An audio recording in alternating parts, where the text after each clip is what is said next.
Chapter 372. Tang Xiuqiu didn't know what kind of fun place Hui Mao was talking about. She never thought that she'd be able to get to the place Silin was talking about this way. When they were passing through the passage, everyone was sitting in their seats with their shields down. It wasn't a pleasant experience.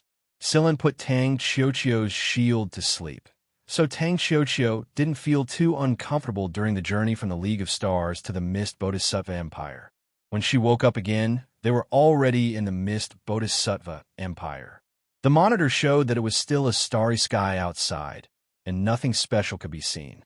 The bastion had appeared very close to where they had left, and there were no patrols or people in that area. One of the monitors inside the bastion was showing news in a language Tang Xiuqiu had never heard before. Silin put on a translator so that Tang Xiuqiu could better understand the lifestyle, social system, and everything else that was different from the League of Stars. Cheto didn't need a translator. He had already memorized the language of the Empire and some of the major planets' dialect from the program Silin and Moon provided. Shimu's translator wouldn't be of much use anyway. He might not be able to memorize every language like Cheto, but he had a pretty good grasp of the common tongue. Hui Mao couldn't wait to log into the return forum the moment he returned. The return forum had just been established when he left, and it was still in a period of rapid growth. Now, it was the largest academic forum in the Mist Bodhisattva Empire and the one with the strongest backing. Shimu could see the uniqueness of the forum from the login screen. There were two badges of authority, one from the Mist Bodhisattva Imperial family and the other from the Royal Mist Bodhisattva Academy. Shimu had just arrived, but Shikai had told him a lot about the Mist Bodhisattva Empire before Tang Xiuqiu, Cheto, and the others. Because of this, he also understood the significance of these two patterns. Among them were members of the royal family, and other nobles. Shimu was surprised that Silin was able to win their recognition and support. The return forum that had once caused a storm in the academic world was now known to most people in the Mist Bodhisattva Empire. Some people made money by answering the bounty questions in the forum. From some news reports, many civilians benefited from this forum. Some of them went from being penniless to being filthy rich. The rapid development of the return forum resulted in countless new registrations. The number of people in the forum left the royal family and the RAS speechless. The forum had stabilized, and the number of visitors wasn't growing as fast as it used to be. The last time Hui Mao logged in, the forum hadn't been up for long. Thanks to the influx of new people and talented people, the name Hubie Liu had long since been forgotten by most people. Someone would occasionally mention the name, but it was quickly brushed away. After all, most of the new registrations didn't know who the quarreling expert was. Moreover, a lot of famous scholars and big shots intentionally avoided the name because they didn't want to see or hear it all. The disappearance of Hubie Liu allowed a lot of people to breathe a sigh of relief. Gradually, the name faded from people's minds. The arena topic on the forums had become a hot topic, and countless people were paying attention to it. Many of the Mist Bodhisattva Empire's theories had been overturned in the arena, and it had become a habit for scholars, media, and spectators to log into the forums and watch the debates. It was the same today. However, compared to the day Hui Mao left, the number of spectators had multiplied many times, and the arena had become a lot more complete. It was obvious that the Mist Bodhisattva Imperial family and the RAS had put a lot of effort into this forum. However, today was a special day. While a heated debate was taking place in the arena, and the talented people and the famous authorities of various space zones were commenting on the forum, a name that had not appeared for a long time suddenly lit up.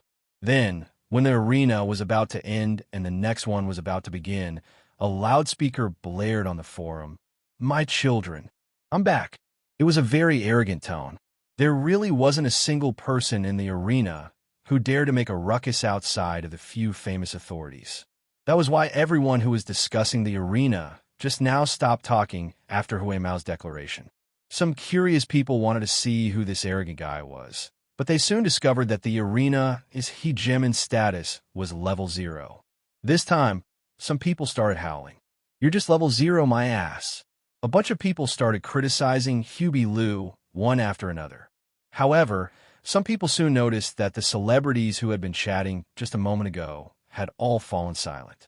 In the end, an old user revealed Hubie Lou's glorious past. The forum erupted once more. Sitting in front of the Battlestar Alliance's microcomputer, Hui Mao shook his beard in annoyance. I can't believe there's a hegemon level. Holy shit, I won so many battles when the forum was first created, but I didn't even get a single hegemon level.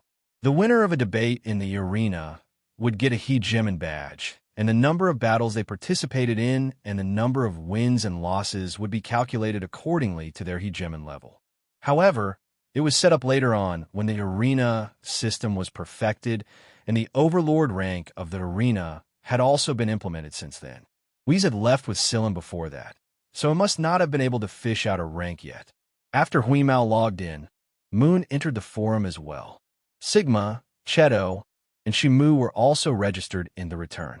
In just one day, a few troublesome characters appeared on the return forum, and a lot of people fainted from anger. Tang Xiuqiu couldn't understand what Weez and the others were talking about, and she didn't know much about academics either. She had never been to school, and she didn't want to go to school either. Uninterested, she took Silin's Purgatory Thunder Snake and went to the training room to practice. The first destination Battlestar Alliance visited was Shikai's electronic planet. Shimu, Moon, and Sigma would stay with Shikai for the time being. Sigma looked very sad when he saw Chip in his current state. To avoid embarrassment, Shikai didn't show up in front of them. He wanted the three brothers to talk to each other. After 1,000 years, Sigma was finally able to see his brothers again. Of the 5 original robot brothers, only 3 were left. In Moon's words, only 2.5 were left. Sigma hugged the cable attached to Chip's body, blue light streaming down his face like tears. You're still the same, Sigma. You haven't changed a bit. Chip looked at Sigma and patted it with a cable. Then he looked at Moon and said, You don't have to be so sad. It's not like there's no turning back. Let me show you something. Sigma, and Sigma wouldn't be leaving the electronic planet anytime soon. Shimu would stay here to learn more about the Gen family. That was why Silin, Tang Xiuqiu, Cheto, and Hui Mao were arguing with the busy guy at Forum Road. Then, they left on a space plane. Silin didn't need to deal with Black Viper at all. As long as they didn't cause too much trouble, Silin didn't need to deal with those brainless bastards at all. After leaving Shikai's electronic planet, Silin's first destination was the Imperial capital. There were some things he wanted to discuss with Jinsheng and Angenia. Shikai was the one who provided the space plane, and it didn't have any noble insignia or special codes. After Silin inputted some information, the space plane was able to travel unimpeded across many star realms. Tang Xiuqiu was very unfamiliar with this galaxy, and she was also very curious about it. To think that such a large galaxy was actually an empire, unlike the GL where there were many different forces. However, Tang Xiuqiu was very dissatisfied with the system of the nobles. She did not like the way they looked at her with superiority. Of course, to Tang Xiuqiu herself, anyone could become a sniper target, whether they were nobles or commoners. There were many patrolling fleets and guards at the edge of the Imperial Star System. Most people who came to the Imperial Star System had to enter through a designated entrance, but some special nobles in the Imperial capital had other entrances. Silin also entered through another entrance, which belonged to the Fudge royal family, the Gen family. Those who entered and exited were all people related to the Gen family, and the space planes and starships that came and went all had the royal family's insignia on them. Silin's space plane stood out among these extravagant space planes, and the patrolling fleets couldn't ignore it even if they wanted to. Who's that? It's a commoner's space plane, isn't it? Guards, what's with that space plane? The nobles who saw Silin's space plane all began to make a ruckus. It was embarrassing to see a space plane without any noble insignia in the exclusive passage of the nobles, and it was such a shabby space plane at that. However, what surprised these people was that not only did the patrolling fleets not stop the space plane, they even opened up a path for it to fly unimpeded. Some dissatisfied people had their servants drive the space plane over stop it, but who knew that the patrolling fleets would turn around and stop them instead. Some people with brains knew that something was wrong, so they quickly held back and stopped making a ruckus. However, the brainless ones were still clamoring to complain and remove the patrolling fleet captain from his position. The patrolling fleet captain didn't reply to them at all. Listening to the righteous threats coming from the communicator, the patrolling fleet captain pursed his lips. Go ahead and complain. You'll be the ones to suffer. Who would dare stop the space plane with a direct order from King Fuji and the previous King Fuji? Sillin flew past the extravagant space planes and space planes, heading straight for Jinya's planet. Once King Fuji's order was issued, it would definitely be recorded on the other side. Every order corresponded to a specific person, so after Sillin took out the order, Jinya quickly received the news. Jinya, who was sitting in the courtyard playing with Tortoise, couldn't sit still anymore. He resisted the urge to send someone to meet him. After all, it would be too much of a commotion if he sent someone, and it was better to keep a low profile. Otherwise, it would be detrimental to Sillin. After sitting for 2 seconds, Jinya got up and walked around the courtyard, looking up at the sky. When he finally saw the space plane flying in his direction, Jinya felt a little uneasy. He didn't know what news Sillin would bring him. On one hand, Jinya was eager to know about Angenia and the others. But on the other hand, Jinya was afraid that it would be bad news that he didn't want to hear. What a contradiction. How uneasy. There was a landing spot around Jinya's courtyard, and the people around it were all people that Jinya trusted.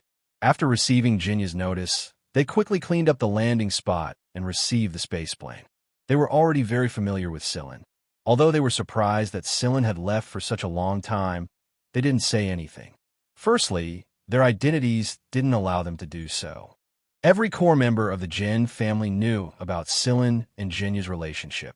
Everyone treated him like the young prince of the Jin family. Secondly, Sillin was a celebrity in the Mist Bodhisattva family, and a celebrity's actions were always unpredictable and unpredictable. Logically speaking, Sillin had to go through a series of inspections before he could bring 2 strangers over. But Jinya had given the order, so the guards didn't have to go through that step. Tang Xiuqiu and Cheto followed Sillin into the courtyard next to the sea. The courtyard was huge, and what surprised Tang Xiuqiu the most was the sea next to it. If Sillin hadn't told her about it beforehand, Tang Xiuqiu wouldn't have thought that it was an artificial sea. Hui Mao let out a high-pitched howl the moment he arrived. Then, a thick pillar of water shot into the sky from the artificial sea very quickly. Before the pillar of water even hit the ground, an enormous figure appeared on the surface of the sea and moved swiftly towards the courtyard by the shore. It let out a howl similar to Hui Mao's as it moved. The surrounding guards laughed. Blue Skin had been depressed for so many days, but now that Sillin and Hui Mao had finally returned, it was obvious that the big fellow was in a good mood. Blue Skin, I've missed you so much. Hui Mao sprinted, jumped into the air, and spread its wings. The guards outside the courtyard were dumbfounded. It had been a while since they last saw it, and now it could actually fly. It's a fucking flying lynx. Hui Mao flapped its wings proudly and flew towards Blue Skin. Blue Skin was sad because Sillin and Hui Mao hadn't come to visit and comfort them for a long time. His appetite hadn't been great lately, and he hadn't been hunting much, so the number of fish in the artificial sea had increased a lot. But now, Blue Skin's mood skyrocketed. After it popped its head out of the water, it swung its tail and swam backward in circles, howling as it did so. Tang Kakikiu's eyes twitched uncontrollably when she saw this. Blue Skin had shocked her quite a bit when he first appeared. There was no doubt that he was a sea beast, but now Tang Kakikiu had the urge to go up and shoot the big fellow a couple of times. Is this a fucking sea beast? This was a miniature version of the alien seal. After Sillin greeted Blue Skin, he went into the house with Jinya to discuss business. Tang Kakikiu and Cheto were sitting in the spacious courtyard. One of them was reading a book in the Mist Bodhisattva language, and the other was eating candy produced by the Lesat Empire obediently. Inside the house, Sillin played a video of Angenia and the others to Jinya. Jinya couldn't help but tear up as he stared at the people in the video. His long-separated wife and son were in the video. The last time he saw Jinsheng, he was still a tiny child. He couldn't have been bigger when he picked him up. There were also his grandson and granddaughter. Gunxing's name contained the word Xing. Jinya felt that his life had been worth it. Some of the videos were recorded by Silin himself, and some were given to him by Angenia. The ones about Jin Sheng, Jin Xingfu, and Jin Xingji were all part of Angenia's collection. Jinya was a little worried about the League of Stars, but there wasn't much he could do right now. The passageway wasn't stable yet, and he couldn't send reinforcements even if he wanted to. Sector S is relatively stable right now. The three great forces have made up their minds, and they're all cooperating with each other. Considering their connections, the flames of war won't extend to them. Silin explained the current situation to Jinya, and the latter felt a lot more at ease. Silin even mentioned Food King Hara. Jinya couldn't help but chuckle when he saw the image of Food King Hara. He was happy for Hara's current achievements. Jinya felt like he had become a lot younger after hearing so much good news. His mental state was the main problem. Although Jinya's body had been improving ever since he returned to the Jin family, his mental state was the main problem. That being said, Jinya's face was glowing every day after Silin returned with the good news. "All right, Silin, why don't you stay here and rest for a couple of days? You can go look for Guanfeng later. That guy has a bad temper lately, and I don't know why, but a lot of his students have been scolded." Bad temper? Guanfeng usually displayed his gentle and scholarly side. So what exactly was it that made Guanfeng lose his temper? "I don't know why he's so angry, but it can't be a big deal. I think it's his personal business," Jinya added. Since it wasn't a big deal, Silin didn't worry about it. It wasn't Black Viper, the RAS, or the Empire's politics. He heard that Guanfeng had a bad temper for the past couple of days, so Silin decided to leave it to his senior brothers and sisters. After resting at Jinya's place for a couple of days, Jinya treated both Cheto and Tang Xiuqiu very well. He knew that Cheto loved books, so he sent over a lot of collectible books. He also sent over all kinds of candies and things to protect Tang Xiuqiu's teeth. Candies must be eaten, and teeth must be protected. After staying at Jinya's place for a couple of days, Silin left for the affiliated schools. As an honorary scholar of the RAS, Silin had a lot more freedom than most people in the affiliated schools. Not many people paid attention to Silin now, even though he used to be at the top of AF3's ranking. When Silin first disappeared, a lot of people doubted Silin's abilities. His absence made those who didn't think highly of Silin believe their own judgment even more. That was until one of the results of Guanfeng's big project was announced not long ago. Guanfeng was listed at the top of the list, and Silin was right behind him. The project introduction also included all kinds of achievements Silin had made in the project. The voices of doubt had died down, but many people who wanted to find Silin discovered that Silin was nowhere to be found. No matter how much effort they put in, they just couldn't find him. It was lunchtime, and Guanfeng was cooking a nutritious meal for himself as usual. Guanfeng had just sat down when Silin arrived. However, Guanfeng's expression didn't change when he saw Silin. He didn't make a sound, and he didn't say anything when Weiss shamelessly jumped onto the table to eat his food. Silin sat on the sofa in the living room and didn't interrupt Guanfeng's meal. Guanfeng finished his lunch and had the robot take care of the dishes. He wiped his mouth, rinsed his mouth, and wiped his face. Then, he leaned against the sofa with a cup of tea in hand. "You're finally willing to come back?" He sure was angry. Silin smiled. He didn't try to find an excuse or explain himself. "Get out of my sight. I'm going to take an afternoon nap." Guanfeng turned around and prepared to go upstairs after he said this unhurriedly. "2 sentences, Teacher Guan. I'll leave immediately after that." Guanfeng stopped and looked at Silin. "Half a minute." "All right." Silin passed Guanfeng a document with some data and icons on it. Guanfeng took 2 minutes to read through the document, which was longer than the half a minute he gave himself. This meant that Silin didn't have to leave for now. It was a document about the Purgatory Thundersnake Sea. Silin had modified some parts of the original design after using it. Since he had experienced it himself, he naturally understood some of the details. Guanfeng didn't say anything about the document. Instead, he asked, "What's the second thing?" "The second thing is that I've let someone else use the Purgatory Thundersnake B, E, and K. Moreover, she's doing very well right now. I hope that you can meet her. Teacher Guan. Guanfeng paused his movement of drinking tea and sat down on the sofa. Guanfeng's action made Sillin feel a lot more reassured. This was a discussion. Guanfeng put down his cup and asked information. Sillin handed Guanfeng a document about Tang Xiuqiu that he had prepared a long time ago. She's uneducated, but she has the best gun sense and talent I've ever seen. Guanfeng didn't comment on Sillin's evaluation, but he couldn't deny that he was shocked when he saw Tang Xiuqiu's information. She was young, uneducated, and her body was weak at the beginning. But all of that was wiped out by the shooting data later on. Why was Guanfeng so angry recently? It was because he couldn't find a second person who was suitable to use the S-gun other than Sillin. Goryo, Pastura, and Fu Qingqing were all applying to use the Purgatory Thunder Snake S-gun. Goryo's gun model had changed from E to K, and he thought that he had Master K as well. He wanted to apply to use the S-gun, just like his senior brothers and sisters. However, they were all scolded away by Guanfeng. Some people even came over to plead for mercy, and Guanfeng didn't hold back. That was how his temper came to be. Recently, Guanfeng was wondering if he should go out and find more suitable people to train. He didn't like anyone in the affiliated school, and they were all arrogant bastards. He wouldn't even spare them a glance, much less a Purgatory Thunder Snake. However, Guanfeng stared at the document in his hand and pondered. Cheto and Tang Xiuqiu were waiting in the flying car outside Guanfeng's apartment. Guanfeng didn't allow strangers inside. The moment Tang Xiuqiu put a candy in her mouth, Sillin told Tang Xiuqiu to come in through the communicator. Tang Xiuqiu grabbed the candy bag and touched the barrel out of habit. She suddenly remembered that the barrel was at the League of Stars' building, and that she had come with the Purgatory Thunder Snake Sillin had given her.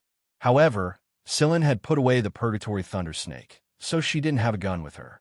Plus, guns weren't allowed in the affiliated school. Tang Xiuqiu was a little uncomfortable without a gun, so she was a little uneasy. It was only when she saw Sillin after she walked through the door that Tang Xiuqiu's uneasiness eased a little. Sitting down next to Sillin, Tang Xiuqiu examined Guanfeng from head to toe. Is this the person who set up the Purgatory Thunder Snake? While Tang Xiuqiu was examining Guanfeng was examining Tang Xiuqiu as well. He could see a bit of uneasiness in Tang Xiuqiu's eyes, but nothing else. She was a very pure person. Guanfeng gave her a good impression in his mind. Are you feeling uneasy? Guanfeng asked. Yes, Tang Xiuqiu admitted openly. Moreover, with Sillin around, Tang Xiuqiu wasn't afraid of anything happening. She was a lot calmer. What? I don't have a gun. Guanfeng let out a rare chuckle at Tang Xiuqiu's answer. It was the first time Guanfeng had laughed in so many days. Come with me. Guanfeng rose to his feet and led Sillin and Tang Xiuqiu to the shooting room. Guanfeng's shooting room was the best one Tang Xiuqiu had ever seen in her life. Everything inside the room was of high quality, and the protective gear was of excellent craftsmanship. Guanfeng pressed a button, and the wall split down the middle to reveal a shelf. Guanfeng took out a box from one of the shelves. He opened the box and found a pile of gun parts inside. There was a Purgatory Thunder Snake pattern on the box. Guanfeng quickly assembled the parts into a gun with a wave of his hand. Tang Xiuqiu recognized the gun, and Sillin had one as well. It was a Purgatory Thunder Snake K. Guanfeng passed the assembled Purgatory Thunder Snake K to Tang Xiuqiu. Try it. Tang Xiuqiu shot Sillin a glance and accepted the gun under Sillin's encouraging gaze. Guanfeng was the one who controlled the target, so Tang Xiuqiu didn't know where the target would come from, how big it was, or how fast it would be. Are you ready? Guanfeng rarely asked this question. He usually didn't ask this question when he was testing his students. He always started straight away. No. Tang Xiuqiu walked to the side and put on the protective gear on the shelf. Then, she stood at the shooting point. I'm ready, Tang Xiuqiu said. Guanfeng's students didn't wear protective gear during the shooting test unless Guanfeng requested it. Tang Xiuqiu was the first one to do so. Guanfeng didn't say anything when Tang Xiuqiu put on the protective gear. He turned on the control switch. The image inside the room changed, and it looked like Tang Xiuqiu was standing in a forest full of trees. Whoosh! A green object that looked almost the same color as the surrounding scenery flew out. Bang! Tang Qiuqiu fired the first shot. Then, the targets appeared one after another. Tang Qiuqiu fired again and again. Her movements were a bit jerky at first, but now she was very familiar with them. With Tang Qiuqiu's stamina, there was almost no time for her to aim. Seeing that Tang Qiuqiu was in the zone, Silin pulled over a chair and sat down. He believed that Tang Qiuqiu would give Guanfeng a pleasant surprise. Chapter 373. Guanfeng was controlling the joystick in his hand, and the targets around him were moving at high speed. Meanwhile, Tang Qiuqiu was firing nonstop, and the time between each shot was getting shorter and shorter. Guanfeng's attention wasn't on the hit rate on the screen. Instead, he was staring at Tang Qiuqiu. It was just as Celine had said. This little girl had an extraordinary talent, or rather, it was closer to an instinct. She was calm, without hesitation, and every shot was filled with great confidence and decisiveness. She was a natural-born marksman. It had nothing to do with physique or age. Silin smiled when he saw the light in Guanfeng's eyes growing brighter and brighter. He believed that Guanfeng would be in a good mood from now on. Finally, Guanfeng turned off the joystick in his hand. The room returned to its previous state. Tang Qiuqiu looked at Guanfeng in puzzlement before stopping a bit reluctantly. She liked this kind of shooting training, and the conditions were perfect. She felt like she was in the middle of the fight. Of course, Tang Qiuqiu would have been happier if the targets were humans. After all, she had killed far more humans than any other animal in her career. Tang Qiuqiu walked to the side and put the gun back into the box. Then, she started taking off her protective gear. You're the first person to wear protective gear when coming to my place. Why are you wearing protective gear? Because you don't trust yourself? Guanfeng asked. Tang Qiuqiu looked at Silin for a moment before turning to Guanfeng. I don't trust you. Guanfeng was the one who gave her the gun. There was no way Tang Qiuqiu would trust a stranger's gun completely. She even held the gun in her hand for a moment to make sure that it was the same as the one Silin had given her. Only then did she continue. Secondly, every gun, even if they were of the same type and model, would always have a slight difference in performance. It wasn't her own gun, and it wasn't the gun she was used to using. It was like she was looking at a stranger. She didn't understand or trust it. After shooting a few times, Tang Qiuqiu gradually became familiar with the new gun in her hands. Now that she had an idea of how to shoot, it felt more smooth. Guanfeng wasn't angry at Tang Qiuqiu's answer. Instead, he talked a lot with Tang Qiuqiu. Silin sat on the side and scratched Hue Mao's chin, allowing the two to continue their conversation. Guanfeng was in an exceptionally good mood today because of Tang Qiuqiu's incident, so he allowed Cheto to enter the room as well. However, Guanfeng's eyes flashed with surprise when he saw Cheto, but he didn't probe into the matter. He was no longer one of Black Viper's 3 great leaders, so he didn't care about anything else. Right now, all he wanted to do was talk to Tang Qiuqiu a little more. The girl was growing more and more curious.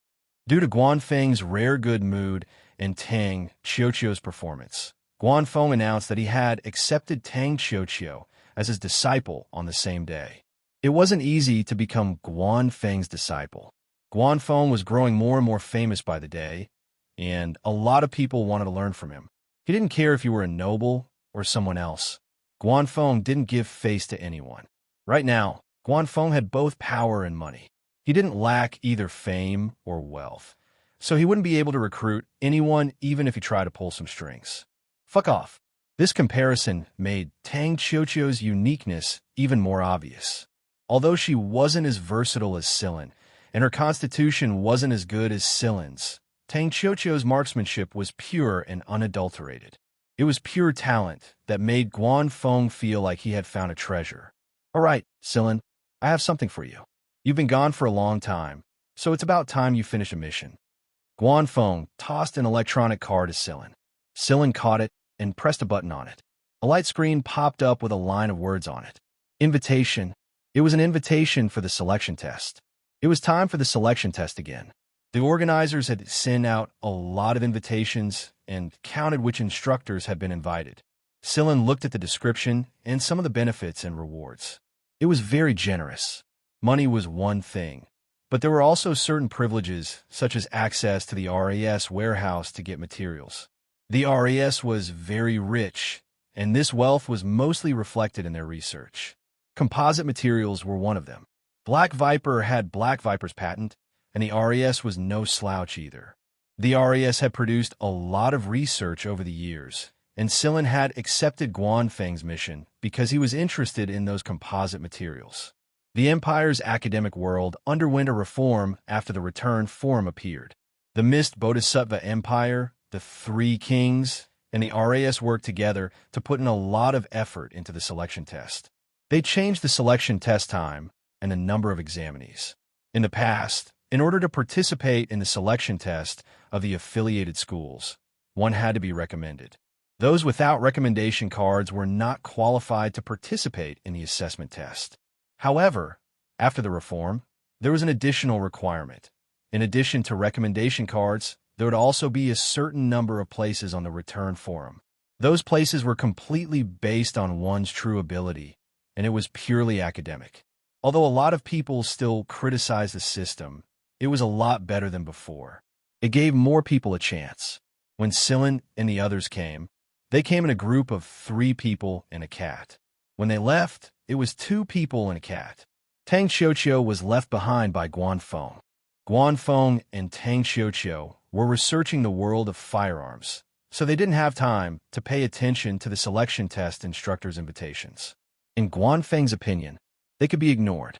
Guanfeng was going to refuse them at first, but he happened to run into Sillin and Sillin. Sillin was more than qualified to do so. Since Sillin had accepted Guanfeng's mission, he had to treat it seriously.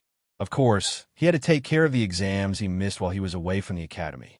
Guanfeng had already informed the instructors about this, and a lot of instructors knew that Sillin was a special student. Therefore, the makeup exams went relatively smoothly. Sillin's makeup exam results were very good, and the instructors didn't say anything.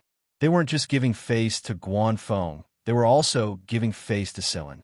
In fact, a lot of the instructors thought highly of Sillin. Sillin said what they didn't dare to say, did what they didn't have the ability to do. Moreover, he created the Return Forum, which was the most authoritative forum in the Mist Bodhisattva Empire where scholars gathered. It was much more influential than the RAS's internal communication forum. After the makeup exam was over, Sillin took care of his classes and began preparing for the selection test that was going to be held on the satellite not far away from the affiliated school's main campus in 5 days. Sillin passed his library card to Cheto. For the past few days, Cheto had been spending his time in the affiliated school's library and enjoying himself. That was why Sillin wasn't worried that Cheto would feel bored. Right now, the guy was spending the night in the library every single day, and unlike humans, Cheto didn't need to sleep at night. Instead, he sat at his desk and read attentively at night. Even the librarians who worked at the library recognized this strange student. It was said that there were even some students who got addicted to chatting with Cheto while they were searching for information. At the end of the day, Cheto was a celebrity in the affiliated school's library. Sillin took the invitation card Guanfeng gave him and went to the organizer to report. The organizer hadn't expected Guanfeng to accept the invitation at first. He just sent it out as usual and waited for Guanfeng's rejection letter. However, the rejection letter never came. They waited for a while longer, but it still didn't come. Therefore, some people began to speculate that teacher Guan had forgotten about the invitation in a fit of anger. The organizer was a little surprised when Sillin passed the invitation card to the organizer. It took him a long time to realize that Sillin was going to replace Guanfeng as a member of the assessment team. How's teacher Guan doing lately? The organizer tried to get close to Sillin while handling the invitation card. Outsiders might not know, but some of the higher-ups of the affiliated school knew that there were a lot of people behind Sillin. Teacher Guan wasn't the only one, but the royals and the imperial family as well. Everyone knew that Sillin had a good relationship with the 3 princes of the royal family. Moreover, other than this reason, Sillin was the #1 administrator of the Return Forum he created. Although this administrator didn't really manage the forum after it was created, his status as an administrator was still there. People in the academic and educational circles had to give some face to Scylla. Otherwise, this troublemaker grandpa's roar on the forum would be more than enough to make them suffer. Teacher Guan has been doing well lately. Scylla replied with a smile. Didn't you say that Teacher Guan lost his temper because of something? That's all in the past now. It's nothing serious. Teacher Guan's been in a good mood lately. If there's anything you want to talk to him about, you can try. Everyone knew that Guan Feng had lost his temper. There were a lot of people who wanted to ask Guan Feng for help, but none of them dared to do so. The organizer wanted to get some information from Scylla. Scylla understood, so he revealed some information to the organizer. After processing the personal information on the invitation card, the organizer passed the newly registered invitation card to Scylla. Scylla's name had already been recorded in the assessment team, and his information had been refreshed. Therefore, all Scylla needed to do was bring this invitation card with him to the preparatory campus. As for Hui Mao, it had participated in the selection test because of Scylla. Its role was the same as King Kong and the others that Scylla and the others had encountered during the selection test, and that was to cause trouble for the candidates. To put it bluntly, it was toying with them. Hui Mao was very happy to take on this task. Not only could it fight alongside King Kong and the others, it could also earn some extra money to buy cat food by toying with the new students. Why not? Since this was the first selection test after the reform of the system, there were more people coming to the preparatory campus. Many buildings have been built there as well. Before Scylla left for the preparatory campus, Jin Xingming and the others pulled him over for a friendly chat. They had only wanted to catch up with Scylla because they hadn't seen him for a long time. They didn't expect that Scylla would be on the list of invigilators this time. The three of them were overjoyed. As usual, they would take one of the 5 tests together with the candidates who came to participate in the selection test. It would count as their semester assessment. Scylla, you have to go easy on us. That's right, we're counting on you. You have to help us. I don't know if we'll be as lucky as last time and run into good teammates. If we're unlucky and get a low score, we'll definitely get beaten up when we get back. Scylla was helpless against the trio's complaints and requests. He didn't know anything about the details of the test at all. After the reform, the higher-ups were even more tight-lipped about certain secrets. This was a joint decision of the royal family and the RAS. No one dared to object, because Jin Xingming and the others had dragged him to drink the day before. Scylla arrived at the preparatory campus a little late the next day. Most of the invigilators were already in the dorms by the time he arrived. When Scylla went to check in, he ran into one of the main invigilators. It was an old instructor from AF1. He looked like he was easy to talk to, but he was actually an old urchin who often had the temperament of a child. Scylla had just finished his makeup test 2 days ago. Yo, Scylla, you're going to have to deduct your pay for coming so late, said the old instructor. It hasn't expired yet, so it's not considered late. Scylla took out his invitation card and handed it to the person handling the check-in while replying to the old instructor. The old instructor looked at the check-in form displayed on the device and chuckled. He said to the person in charge, "Transfer him to the temporary accommodation area. The one on the first floor of Block C is pretty good. Take it as punishment for being late." The temporary accommodation area was where the candidates lived. It was where Scylla had lived before. The person in charge looked at Scylla, then at the old instructor. He moved his finger and bound Scylla's information to the temporary accommodation area. Scylla looked at the old instructor, who was smiling kindly, and accepted the check-in and invitation card. Before he left, he said to the old instructor, "You look like a fox when you smile. Thanks for the compliment. All right, old man Guan seems to be doing well recently. I heard that he took in a new disciple. You have a little junior sister now." "Yes, that's what happened. You've fallen out of favor, young man," the old instructor said with a regretful look. "Oh, I forgot to tell you. I was the one who recommended my new junior sister." After saying that, Celine waved her hand and left. Watching Scylla leave, the old instructor rubbed his short beard and humphed. Old Fox Guan is such a lucky bastard. The person in charge of the accommodation area was silent. He thought to himself, "That's so sour." When Scylla arrived at the temporary accommodation area, he recalled the first time he came here. These unfamiliar faces were the same as the people in his year. They were all full of hope and ambition.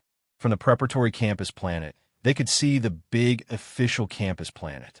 That was their final destination. This place was just a temporary place for them to stay. That planet was like their religion. It was a place where they could change their fate.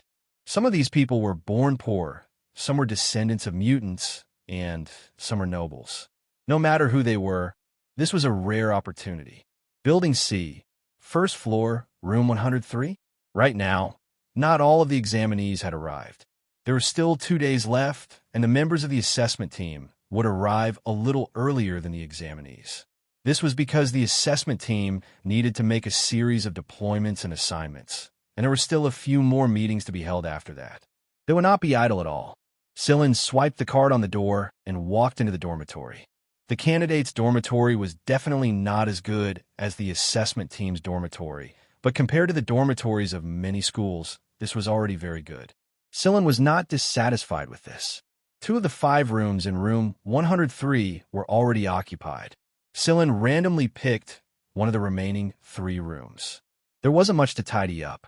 It was just that Huemao's cat nest was a little more troublesome. The old cat wanted to lay a blanket in the cat nest. Sillin struggled for a long time before he managed to tidy it up. "You can clean up your own nest later." "I won't interfere," Sillin said. "Don't worry, I'll have the robots do it." Huemao walked around the cat nest, rolled around, and nodded in satisfaction. The 2 examinees who arrived first were probably training, so they weren't in the dormitory. Sillin made some food and then left while carrying his toolbox. This time, Sillin would participate in the deployment of some of the test sites. Guanfeng had taught him a lot of dirty tricks, so Sillin was too embarrassed to torture the poor candidates. He chose a few suitable ones and deployed them according to the situation. After he came out, he saw that there was a match going on in the open-air training field in front of Building C. There were a lot of people watching. The candidates were martial arts. One was an alien, and the other was a normal human. However, neither of them were weak and were evenly matched. It was a stalemate. Sillin prepared to leave after watching for a while. He still had things to do, but he had only taken 2 steps when he heard a faint sound of something cutting through the air. It was very hard to hear in this noisy field. Whoosh! Sillin raised his hand and caught a soft object between 2 fingers. This object looked a little like a soft bullet a child would play with, but it was slightly smaller than a normal soft bullet. Its quality was a little better, and it shot out faster than a normal soft bullet. On the premise that it wasn't fatal, it would cause the opponent to suffer a little. Through the crowd, Sillin saw a person sitting on a shelf at the edge of the field. It was a girl about the same age as Tang Qiuqiu. When Sillin looked over, the girl made a face at him. She didn't feel guilty or guilty at all about being discovered. Some people had also seen the scene of Serene catching the soft bullet. Quite a few people had suffered at the hands of the little girl over the past few days, so Serene being able to catch the soft bullet surprised some people. Sillin ignored them and flicked the soft bullets into the nearest trash bin with a flick of his fingers. Then, he left the place. "Who's that guy?" Someone who saw the scene asked the candidate next to him. "I'm not sure. I've never heard of such a powerful person. He can't be from our star region. That kid is quite strong. No wonder he doesn't care about the things here. That's called hiding your true colors. Being too arrogant makes it easy for others to plot against you." After Sillin left, the girl sitting on the shelf pulled up her sleeve, revealing a bracelet. It looked like a very exquisite accessory, but it was actually a communication device. "Help me investigate someone," the girl said into the communication device. "Yes." The person on the other side of the communication device replied respectfully. After Sillin left the temporary accommodation area, he went to inspect the terrain of the field. The guards were quite surprised by this young member of the assessment team. Could he be a candidate in disguise? After checking Sillin's identity information and invitation card several times, the guards finally let Sillin in. "Sillin, do you want to install a hidden weapon?" Huemao said as he squatted on a tree after running around madly.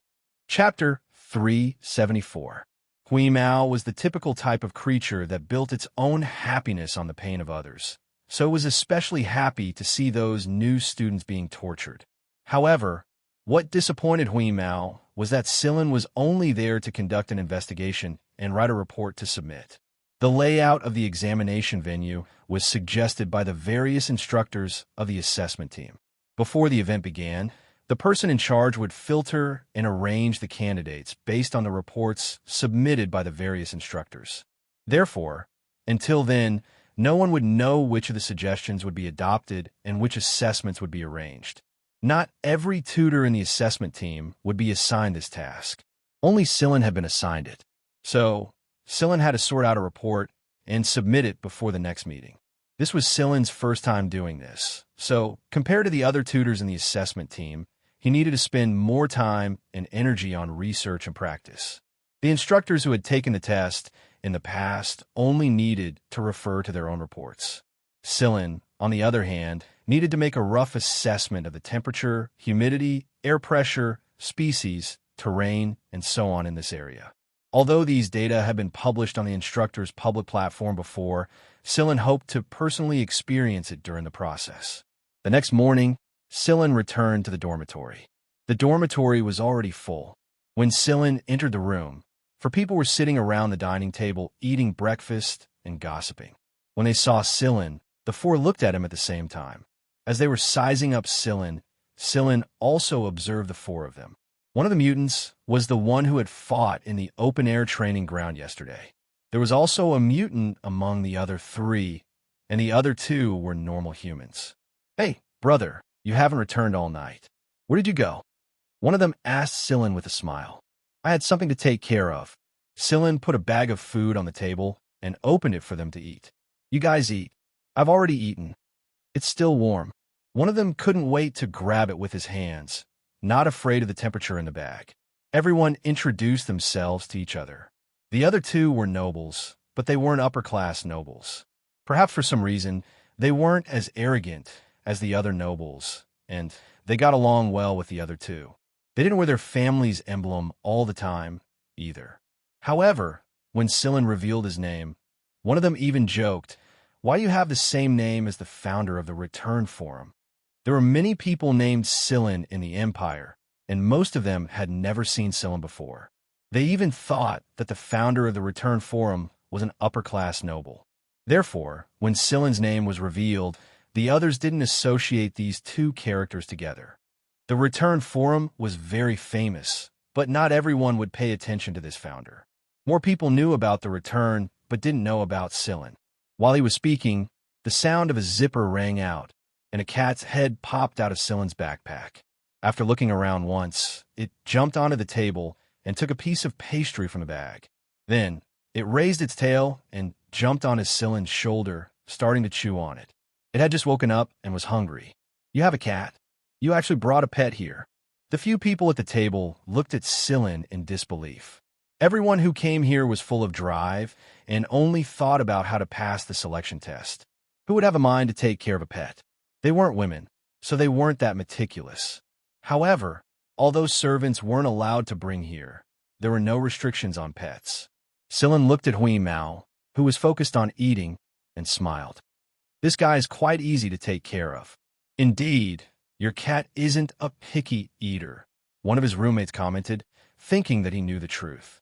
Scylla didn't explain further. He went into his room and put down his backpack. He opened another bag for Hui Mao's breakfast and went to the bathroom to take a shower. After a busy night, his clothes were covered in dust. By the time Scylla came out, the other four had already cleaned themselves up and were sitting at the table. It looked like they were waiting for Scylla. "What's wrong?"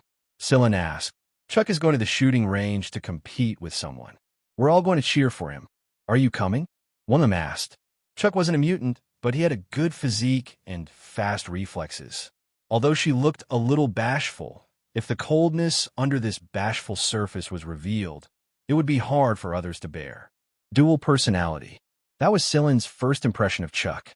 However, for a shooter, dual personality wasn't necessarily a bad thing. "All right, give me half a minute. I'll be right there." Scylla went back to his room to change his clothes. "There's no rush. There's still half an hour before the appointed time."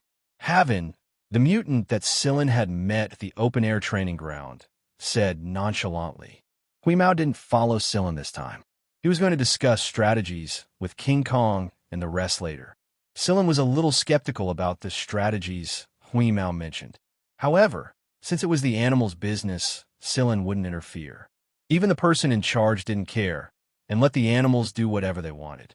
The competition was not held at the open-air training ground, but in a large indoor training ground specially built in the accommodation area where the candidates were. The venue had been booked the day before for the competition. There weren't only 2 people competing, but more than a dozen of them. They had all chosen to shoot in the 3rd round of the 5th round of the exam. Some of the aristocratic candidates wore their family insignia on their chests to show their special and superior status. There were quite a lot of aristocrats here, but some of them didn't wear their family insignia, such as Chuck and the girl sitting on a high stool next to the shooting range. "Hey, Sillin, Ivy is looking at you," Havin said softly, nudging Sillin with his elbow. Although Ivy didn't wear her noble insignia, through the spread of gossip, everyone knew that this young lady was from the Nahasi family, one of the military giants. It would be fine if she was an ordinary noble, since there were many of them here. However, as a member of the Nahasi family, who ranked at the top among the upper nobles, she could enter AF3 directly. Moreover, her age had also reached the standard of AF3. However, to many people's surprise, this noble lady didn't take the shortcut. Instead, she came to participate in the 5th exam. She wanted to enter AF1 or AF2. However, Ivia was indeed capable. Ivia's shooting was very good. This was something that many people had experienced. Ivia did not participate in today's competition. If Ivia participated, the other candidates would definitely go easy on her. Even if they did not go easy on her, they would still feel uncomfortable and feel that whatever they did was wrong. If they angered this noble lady, they would not be able to get anything out of it, even if they managed to enter the affiliated school. In fact, it wasn't that Ivia didn't want to participate, but she was warned. Yesterday, she had asked someone to investigate Sillin, and what she got in return was a scolding from her father. He warned her not to cause any trouble, or else he would send someone to kidnap her and throw her into the army for 2 years. If it wasn't for the support of Ivia's grandfather, General Nahasi, Ivia wouldn't have had the opportunity to participate in the selection test. After all, most people with her family background would directly enter AF3. Her cousins Tosin and Brielles had entered AF3 in the same way. However, after old General Nahachi found out about the incident with Taida, the little fellow from the Yurong family, he encouraged his grandchildren to participate in the selection test of the affiliated schools. We must speak with our own abilities. Thinking of this rare opportunity and her father's warning, Ivy had decided to stay put for the time being. Therefore, when she saw Sillin walking into the hall, she didn't go up to him. Instead, she kept staring at Sillin. Like many people, Ivy only knew about the return forum. She didn't pay attention to academic matters, so she didn't know about Sillin. As for the ranking of AF3, she never paid attention to it. Anyway, her cousin Tosin was also a famous person in AF3, so the others didn't matter. Since she couldn't challenge Celine, Ivy could only stare at Celine to see what was so special about him that her father had warned her over and over again. Sillin didn't care about Ivy's scrutinizing and slightly hostile gaze. He didn't investigate Ivy's identity because it wasn't necessary. After all, he wasn't a candidate this year, so he wasn't a competitor. Sillin didn't think it was necessary to look at Ivy's hostile gaze. "Chuck, don't be nervous. It's just a competition. Just treat it as a practice match. It's not an official exam anyway. Relax, calm down." His roommates were comforting and encouraging him. Chuck actually wanted to say that he really wasn't nervous, but seeing how enthusiastic his roommates were, he held back. Chuck knew that among all the candidates, Ivia was his biggest competitor, not only because both of them were good at shooting, but also because both of them were nobles. The competition between nobles and nobles would affect the reputation of their families. If the result was bad, Chuck would definitely be ostracized by his family. The staff of the training ground came over to explain the rules to the candidates. Although this was only a warm-up competition before the official exam, for the sake of fairness, he invited 3 instructors who were highly accomplished in shooting to be the judges. At first, the 3 instructors were a bit arrogant, but when they looked around, they saw Sillin sitting among the spectators. Those who were good at shooting had much better eyesight than others. They were able to dig out Scylla from the crowd with a single glance. Scylla nodded at the three instructors with a smile before turning his attention back to the field. Seeing that Scylla was only watching from the sidelines, the three instructors went along with Scylla's wishes. As shooting enthusiasts, all three of them were very envious of Scylla. It wasn't just because Scylla was Guanfeng's favorite disciple. It was also because they knew that Scylla was the only one among Guanfeng's disciples who carried a Purgatory Thunder Snake S. As instructors who paid close attention to Guanfeng and knew some of Guanfeng's inner secrets, it was only natural that they knew Scylla better than anyone else. The competition soon began, and Scylla was a lot calmer than the other spectators. The shooting of these people was very interesting, and some of them even had tricks up their sleeves, causing the spectators to cheer loudly. Chuck took first place by a small margin. Just like Scylla thought, Chuck looked like a completely different person when he was on the shooting field. He was no longer shy, but more like a cold-blooded hunter. There were no fancy moves, no ripples, and he killed his prey in one shot. Chuck's cold and emotionless eyes made his roommates feel like he was a stranger, but when they thought about it, they understood. No one here was an ordinary person, and everyone had their own trump cards and characteristics. Chuck turned back into the shy big boy again after he reloaded his gun and walked out of the field. This time, however, no one looked at him the same way they did before. Chuck didn't think much of winning first place in a warm-up match. The experts hadn't even shown up yet. Moreover, he hadn't used his full strength in this warm-up match. After the competition was over, Scylla was about to return to the dorm with his roommates, but someone grabbed him by the neck before he could take more than 2 steps. Scylla knew it was in the moment he got close. Since the other party didn't mean him any harm, and there were people he knew, Scylla didn't resist. "Boy, you didn't even tell us that you're coming over. You're free right now anyway, so why don't we go have a drink and talk?" A big man with a full beard said, while strangling Scylla's neck. He controlled his strength very well. He didn't let Scylla escape easily, nor did he hurt Scylla. Scylla had seen this mentor before. He often sought out Guanfeng, but most of the time, he came back empty-handed. The jaws of the people standing around Scylla dropped to the ground, especially the 4 people in the same room. They stared blankly at Scylla, chatting with the instructor who was sitting at the judging table and commenting on the shooting skills of the examinees in an extremely natural manner. Scylla motioned for his 4 roommates to leave first before he was dragged out for a drink by the mentor. Many people in the field saw this scene, and a few of them recognized Scylla's identity. However, they didn't say anything because they didn't want to give others a chance to curry favor with him. At the same time, they were puzzled. Didn't Scylla participate in the last term? What was he doing here this time? Scylla was dragged out of the training field by the mentor to a reception center where the mentors could relax and have fun. "Hey, Scylla, why don't you take out your Purgatory Thunder Snake S and have a look? Great teacher Guan isn't here right now anyway."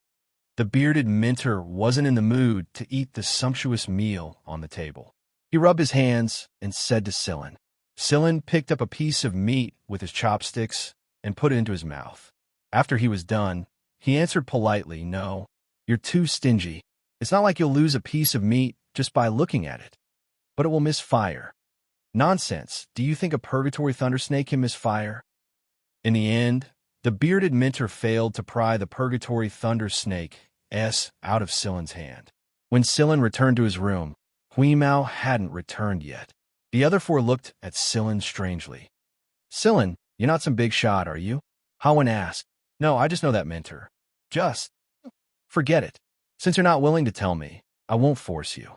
"But," Hawan moved closer to Scylla and said mysteriously, "You must have gotten a lot of information about the exam, right?" Scylla looked at the 4 of them, who were full of anticipation, and nodded. "I don't know little about this." Scylla told the 4 about some of the lessons he had learned from his previous experience. It wasn't a thorough examination, and Scylla himself didn't know what kind of questions he would be tested on. Every term had its differences, so Scylla only shared some of his experiences. The 4 of them benefited a lot from Scylla's experience. They also seized the time to make some preparations. They weren't stupid enough to share their experiences with the other candidates. After all, they were all competitors. After Scylla returned to his room, he sent the compiled report over. Then, He lay on his bed and thought. He had a feeling that he would get something very useful from this incident. As for what it was, Scylla didn't know. It was just a hunch. The next day, Scylla went to attend a meeting with the mentors of the assessment team. The other 4 in the dormitory also squatted in their own rooms to prepare for the next test. The mentors' meeting was nothing more than explaining the information of the selection test and assigning tasks. Amidst the candidates' anticipation and nervousness, the selection test officially began. The first round of the written test. Unlike the thick stack of test papers given to them during Scylla's cohort, there were only 3 test papers this time. However, the questions weren't easy to answer. Scylla discovered that there were quite a few questions that were in the middle of the exam, and it all depended on how the examinees handled them. Scylla wasn't invigilating the first round of the exam. Instead, he was watching the situation in the surveillance room with the other mentors. Due to the special nature of the venue, the mentors could see every candidate's situation very clearly. However, the candidates couldn't see what was happening outside through the optical partition. Even if the invigilators were standing next to the partition, they wouldn't know. This was also the first round of the 5 tests. Previously, Scylla was in the position of a candidate. This time, however, he was standing in the surveillance room where the mentors were. It was quite interesting to be in the same venue, but with different roles. After the written test, it was the second round of the physical stress test. Many mutants revealed their true forms. Some of them, who usually looked simple and honest, looked much more ferocious after transforming. However, one had to admit that their combat strength was indeed terrifying. The third round of the 3 tests was the easiest for many candidates. At least, they didn't have to write or undergo physical and chemical stimulation. When Chuck and the other 3 examinees saw Scylla at the shooting field area, they froze like statues for a long time, just like the rest of the examinees. Holland raised his trembling hand and pointed in Scylla's direction. That's Scylla? Our dormitory mate, Scylla. Chuck gulped and the corner of his mouth twitched. Seems like it. F***CK. How did he become an assessment mentor? That couldn't be a temporary replacement. The assessment mentors all had their identification badges on them. A temporary replacement wouldn't have one. No wonder Scylla had been so relaxed. No wonder he didn't move with the 4 of them during the exam. No wonder he didn't get knocked out by the first 2 rounds like the other candidates. Scylla even smiled at them in a friendly manner. However, this smile was too shocking for the 4 of them. It was as if he was agreeing with their thoughts and saying, I'm actually an assessment mentor. The 4 of them felt as if a herd of mud horses were galloping across the grass in their hearts. Chapter 375. A lot of people had seen Scylla during the warm-up match before the 5th round of the AF1 entrance examination, and it was mainly because Scylla was very familiar with the shooting judge's mentor. That was why everyone had noticed him. When they saw Scylla standing at the top of the stage with the judges, they couldn't quite accept it. Everyone was about the same age, but when they stood on the stage, he was already standing at the same height as the judges. Compared to the examinees' shock, the examinees didn't have much anticipation. Some people might say that he was just lucky enough to get a good gun, but that wasn't the case. The teachers of the affiliated schools all knew how difficult it was to master a Purgatory Thunder Snake. During the last competition, Scylla's Purgatory Thunder Snake K had stunned the entire audience. Compared to that, the examinees didn't have much anticipation for him this time. The S they were hoping for wasn't one of them. Most of the examinees had only heard of the Purgatory Thunder Snake S before. Even Guanfeng's disciples hadn't seen it with their own eyes. Guanfeng's evaluation of the S was very high compared to the K, and Guanfeng's expectation for the holder of the S were even higher. Up until now, Scylla was the only one who had the right to use the S, but Scylla hadn't shown up yet. Some examinees suggested that Scylla should open the test, but Scylla turned down the suggestion. The S was too powerful and explosive. It would probably cause a lot of damage here. However, the examinees were surprised to hear that the person in charge of the shooting range, the group leader of the examinees, told everyone to stop for a moment before the test began. He said that someone would come over and demonstrate the whole process of the test. The instructors of the assessment team were very surprised. In the past, it was either one of the instructors who did the demonstration, or it was a video recording. Didn't they say that they would play a video recording directly if Silin was unwilling to do it? What's going on? Examinee asked. I'm not sure. I think the person in charge of the examinees received the news at the last minute. But judging from the way he's acting, he should be someone who can control the situation, right? While the examinees were discussing among themselves, the examinees were looking forward to it. Usually, the examinees were the examinees, but they didn't know who it would be this time. Under everyone's doubtful and expectant gazes, the person who was going to give the opening demonstration appeared on stage. As soon as he saw the person, Silin knew what was going to happen next. Guanfeng, what is he doing here? The examiners asked curiously. Since Guanfeng had passed the test to Silin, he shouldn't have come here. Moreover, Guanfeng had never been interested in this kind of test, so what was going on this time? Some of the examinees recognized Guanfeng. Although Guanfeng didn't appear much in the media, a lot of people paid attention to him because of his fame. Guanfeng, Guanfeng, my idol. I really worship him to death. The examinees were boiling with excitement. Guanfeng's opening demonstration was worth it, even if his results weren't ideal. Some of them were thinking that they should do their best to perform well in front of Guanfeng. Maybe Guanfeng would take a fancy to them? The mentor's focus was different from the examinees. Their main focus was on the girl who had appeared with Guanfeng. Serene, don't tell me that's your junior sister? A teacher asked. She is. She's called Tang Qiuqiu. Silin was very proud of Tang Qiuqiu. When he saw the excitement in Tang Qiuqiu's eyes, Silin knew that Tang Qiuqiu had been very happy recently. She must have gotten in touch with a lot of Great Teacher Guan's private goods. So who's going to go up later, Great Teacher Guan or your junior sister? Junior sister.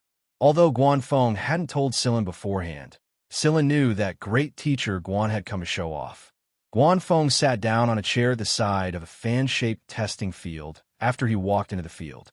He didn't look like he was going to enter the field at all. His behavior puzzled the expectant examinees. Then, they saw a girl about the same age as Ivia walk straight into the fan-shaped field. Unlike Silin, who was carrying an unassembled case into the field, Tang Qiuqiu took out a gun from the holster at her waist. Most of the examinees hadn't seen this gun before, but all the past students and instructors had. It was the gun model Silin had used last term, the Purgatory Thundersnake K. The door of the fan-shaped testing field wasn't closed, and the examinees outside were holding their breaths in anticipation. Therefore, the countdown sounded very clear. As the countdown continued, many people noticed that the machine in the testing field was displaying the gun wielder's physiological parameters. Judging from these parameters, the examinee, standing in the middle of the testing field, was shockingly calm and natural. 5, 4, 3, 2, 1. Bang, bang, bang. Continuous gunshots rang out, and the system's hit targets kept popping up. While the examinees were still in shock, Tang Qiuqiu had already put away her gun and walked out of the testing field. Guanfeng smiled faintly and left with the still calm Tang Qiuqiu. That's it. The examinees came back to themselves and were puzzled. Before they started shooting, they saw that the target was 100. How come it was gone so quickly? How come I only heard 15 shots? I only heard 14 shots. 16 shots. No, it's just 15. No matter how many shots it was, it couldn't hide the fact that these shots had destroyed 100 light targets. The examinees' faces twitched. One of the instructors clenched his fists so hard that his knuckles cracked. That bastard one really has gone too far. Too far. Yes, he had gone too far. It's fine if you didn't take out your gun. It's fine if you didn't join the examinees. And it's fine if you accepted a disciple. But what you did just now was blatantly showing off. So what if you have a disciple? What's so great about having another disciple who uses a K? What's so great about having an underage disciple who's only in his teens? Fuck, this is so infuriating. Silin picked his nose to hide the smile on his lips when he saw the instructor's pissed faces that looked like shit. Although Guanfeng had controlled himself well, Silin knew that the great instructor was enjoying himself inside. He was probably so satisfied with Tang Qiuqiu that he came over to show off and lower everyone's morale. Not only did Guanfeng's leisurely stroll infuriate the examinees to death, it also dealt a blow to a lot of examinees. Of course, there were even more examinees who admired Guanfeng even more. As expected, famous instructors were different. Just look at how strong his disciple is. I heard that there's a class for Guanfeng after entering the affiliated schools. Yes, I have to get in. What are you laughing at? Don't think that I won't know you're laughing at me, just because you're covering me. An old instructor roared at Sillin. What are you waiting for? Go and invigilate the exam. Sillin didn't mind the instructor's anger. He organized the documents in his hands and got to work. The examinees worked extra hard in the fan-shaped area that Sillin was in charge of. Why? Everyone knew that Sillin was Guanfeng's student, and the news had spread like wildfire a long time ago. Anyone who didn't know would be an idiot. Since instructor Guan wasn't here, they had to perform better in front of Sillin. After a female examinee had finished shooting and mustered her courage to talk to Sillin and receive his reply, the other examinees behind her did the same. They would also take the time to talk to Sillin during the gap between their tests. Many of them talked about Guanfeng and the Purgatory Thunder Snake. May I ask if you're the founder of Return? An examinee asked Sillin nervously after the exam was over. This time, it wasn't because Sillin was Guanfeng's student, but because he used honorifics when he mentioned the founder of Return. I am. Sillin gestured for the examinee not to be nervous. Thank you very much for the forum. The examinee bowed to Sillin and left. He was one of the group of people who received their living expenses from the bounty on the forum and was lucky enough to be recommended. They had always been grateful to Celine. It was because they came from the bottom and they knew how rare this opportunity was. That was why they cherished it even more and were even more grateful to the person who gave them this opportunity. Ivia was also assigned to the fan-shaped area that Sillin was in charge of. Unlike the others, she didn't ask questions after the exam. Instead, she said, "See you next." Sillin didn't comment. He wouldn't be staying in the Mist Bodhisattva Empire for long before he had to return to the League of Stars. Among the examinees, Ivia was the one who suffered the greatest blow. They were both girls of the same age, but anyone with a discerning eye could tell the difference between their shooting skills even without the analysis of the testing equipment. Although Tang Qiuqiu's performance couldn't compare to Sillin's last term, Tang Qiuqiu was definitely the best among all the examinees in this shooting field. It had nothing to do with firearms.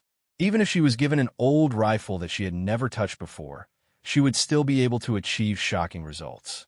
There's also her terrifying mental fortitude. The little girl would probably perform the same, even if her targets were real people. She was a natural marksman. This was the common thought of everyone who knew shooting after watching Tang Qiuqiu's performance.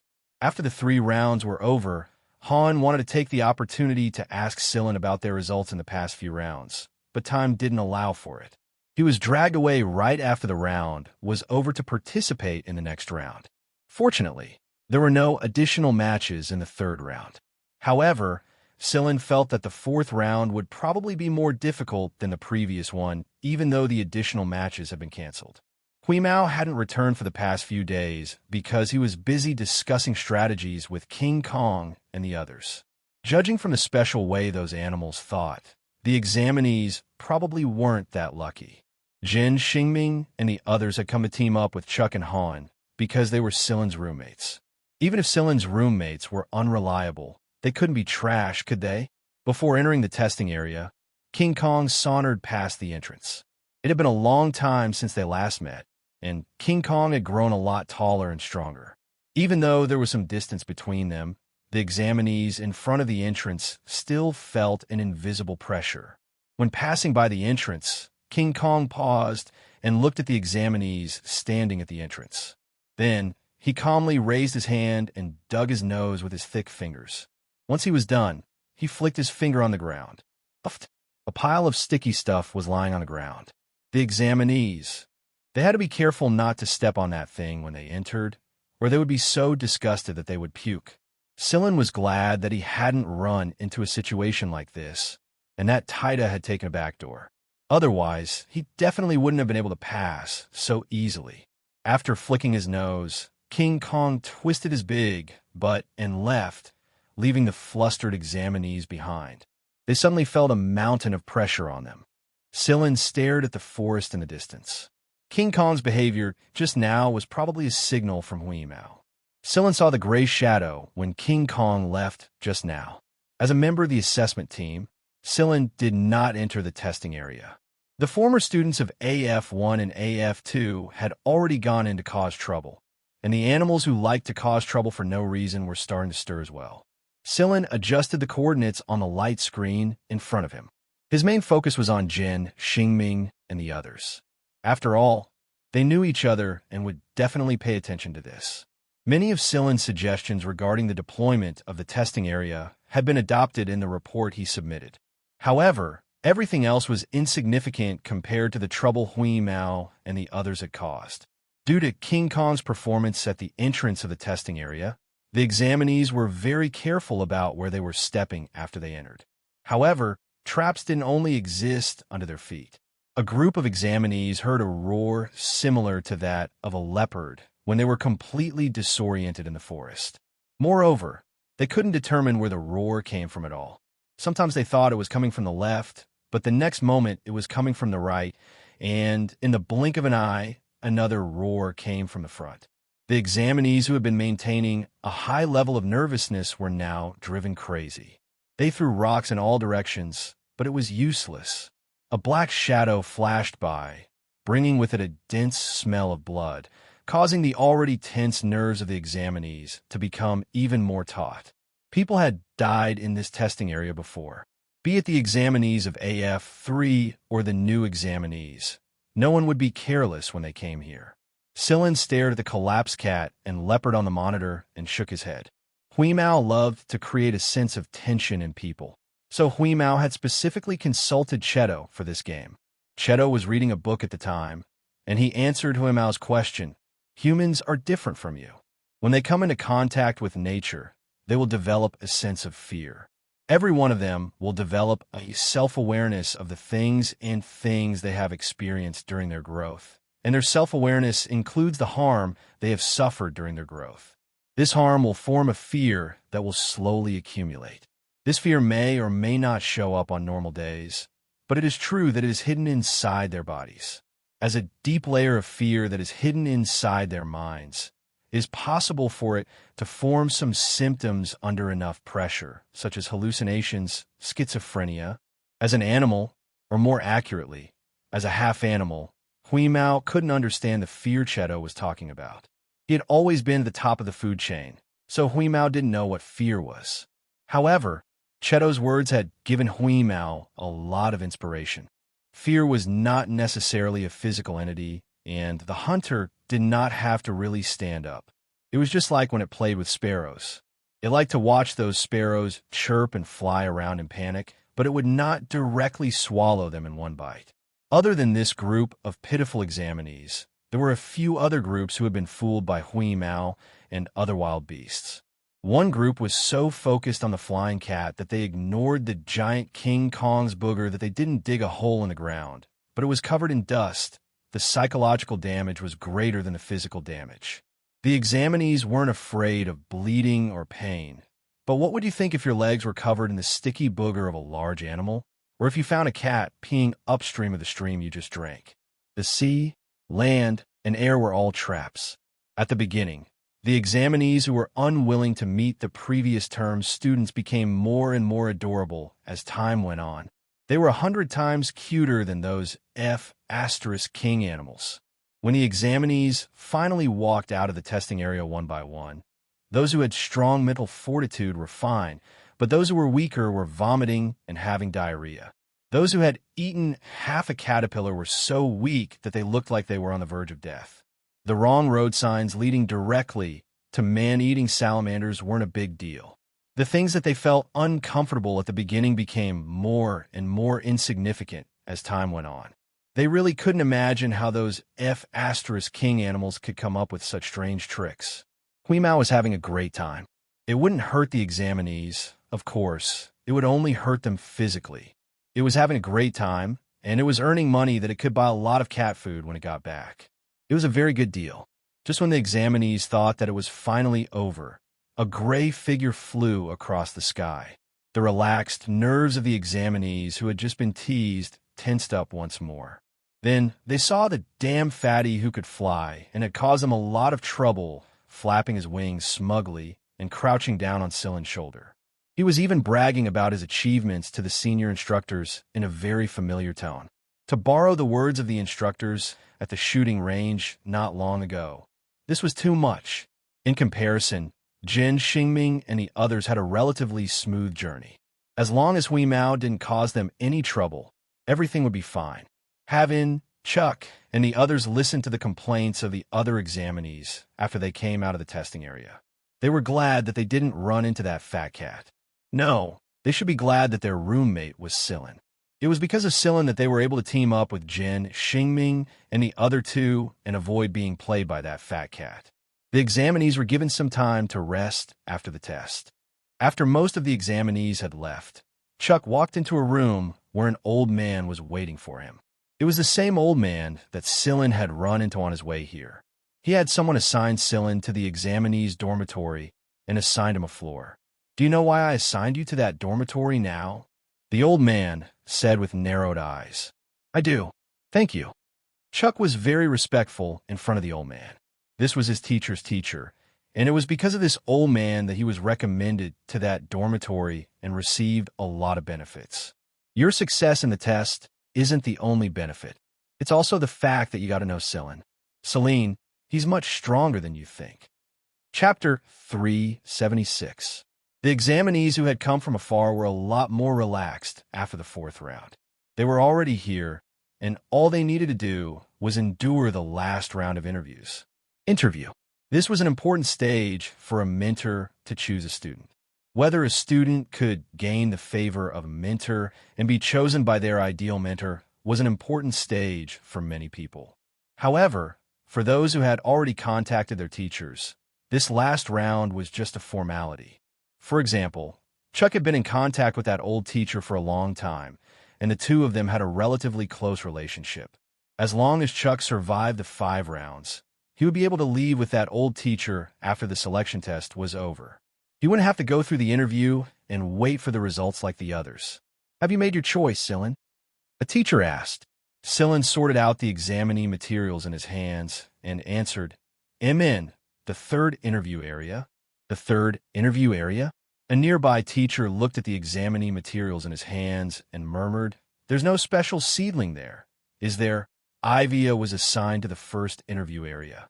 Chuck and a few other examinees with top scores were assigned to the 1st interview area, so a lot of teachers were fighting to be assigned there.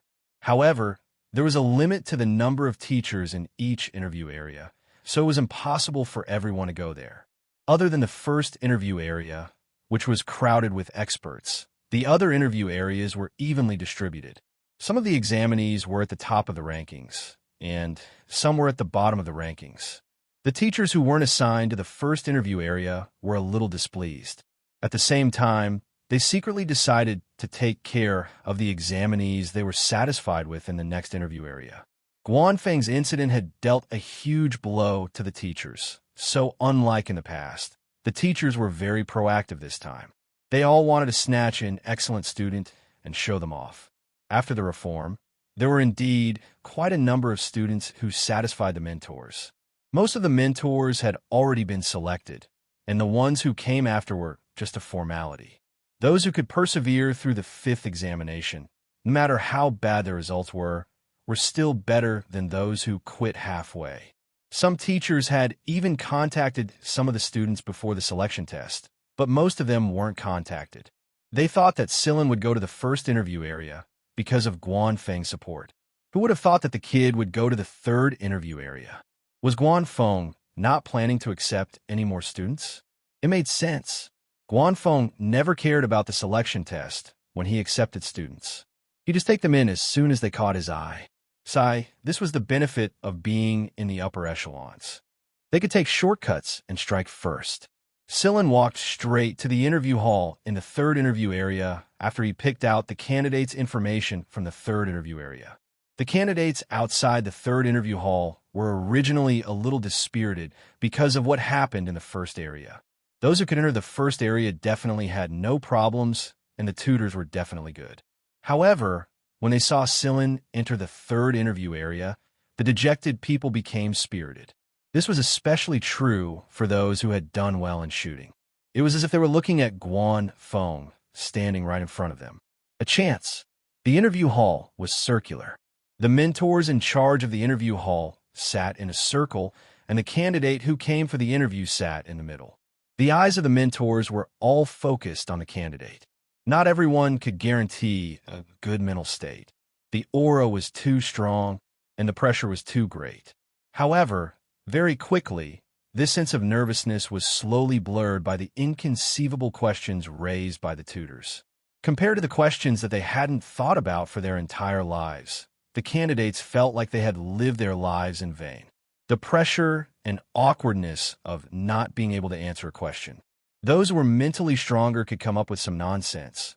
Those who were straightforward chose to answer, "I don't know," with a red face. And those who were reserved couldn't come up with a single word even after a long time.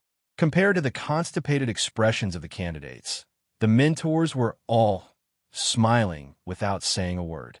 In reality, the mentors all had a scale in their hearts. They had already made their choice based on the responses of the candidates. They didn't expect the candidates to answer these questions. They just wanted to see the candidates' personalities reflected in the questions. Of course, it was better if the candidates could answer the questions. Some mentors liked to choose those who were good-looking. Among the students they had mentored, the men were handsome and the women were beautiful. All of them were very eye-catching. For example, the mentors who focused on engineering and application liked to recruit men because they had good stamina and could do hard work. Even if they recruited women, they preferred to recruit them because they were strong and healthy. As the candidates finished their interviews one by one, the mentors had already confirmed their names. Celine was the only one who was left blank. Moreover, Celine did not ask too many questions during the interview of the previous candidates. Let the other mentors fight for it. The mentor sitting next to Celine glanced at the blank name list under Celine's hand and thought, Guanfeng really doesn't want any more students. After all, one Tang Xiuqiu was more than enough. There really wasn't a single candidate in this term who could compare to that girl when it came to marksmanship, not even the popular Ivia. The door to the interview hall opened again, and a girl who looked very thin and weak walked in. She looked very ordinary, and her clothes were very simple. She looked a little timid, and the atmosphere inside the hall made her feel very nervous. Although she tried her best to control it, her body couldn't help but tremble uncontrollably. She was also one of the people who had risen to prominence in the return forum. However, she wasn't as open as the previous people. Rong Ruo, 20 years old, commoner, owned a small accessory shop. Other information about her was very ordinary. However, Rong Ruo's bounty points were very high in the return forum. She could even answer a lot of questions in some non-bounty areas. Rong Ruo's education was limited. Later on, she gave up on continuing to study due to her family's financial situation. Although she gave up on studying, she still focused on self-study. Celine chose this interview area mainly because of this person. Celine had paid attention to the people recommended on the return forum. He had observed the replies and movements of these people on the return forum. However, this person, Rong Ruo, made Celine very curious, especially the video that Rong Ruo put up when she replied to some questions. This was because she opened a small accessory shop. The scale of that accessory shop was pitifully small, not to mention on the planet where she came from, even on the street where she lived. The accessories in the shop were all made by her herself, which saved a lot of costs. Moreover, there was a batch of accessories that were unique to her, which other shops couldn't get their hands on. The shape of those accessories was very regular, as if they were naturally formed. There wasn't even a trace of cutting. If those accessories were machine processed, Celine didn't believe it. The price of a machine process to that degree was equivalent to the price of several of her small shops. In Rong Ruo's small shop, the price of each accessory was very low and very cheap. The aristocrats just heard the price and didn't even bother to look at it. At this moment, Rong Ruo who was standing in the center of the field, couldn't answer a single question. She stood there awkwardly with her head down, not daring to look at the mentors. Many of the mentors weren't interested in asking questions. After all, they were tired after interviewing so many people. When the scene was a little stagnant, Sillen spoke. Most of the questions you answered on the return forum were about molecular bond energy. According to your education level, shouldn't you be able to answer these questions? Are they all self-taught? Yes. Yes. Roan Ruah was originally very depressed because she couldn't answer a single question from the mentors. Her eyes were red, but she held back her tears. Her father was still waiting in a hotel on a planet in the imperial capital. She knew very well how her parents would feel if she was eliminated. Even if they didn't say it, Roan Ruah knew it. Unexpectedly, another mentor asked a question. Before the interview, some people said that there were some hidden meanings in the interview. The more interested the mentors were, the more questions they would ask, and vice versa. If no one was interested in you, no one would want to accept you. They would just ask a few basic questions as a routine, and after that, they wouldn't ask anymore. Roan Ruah raised her head and looked at the person who asked the question.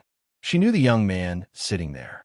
Many people were talking about him, including herself, and the group of examinees who returned from the return were very grateful to him.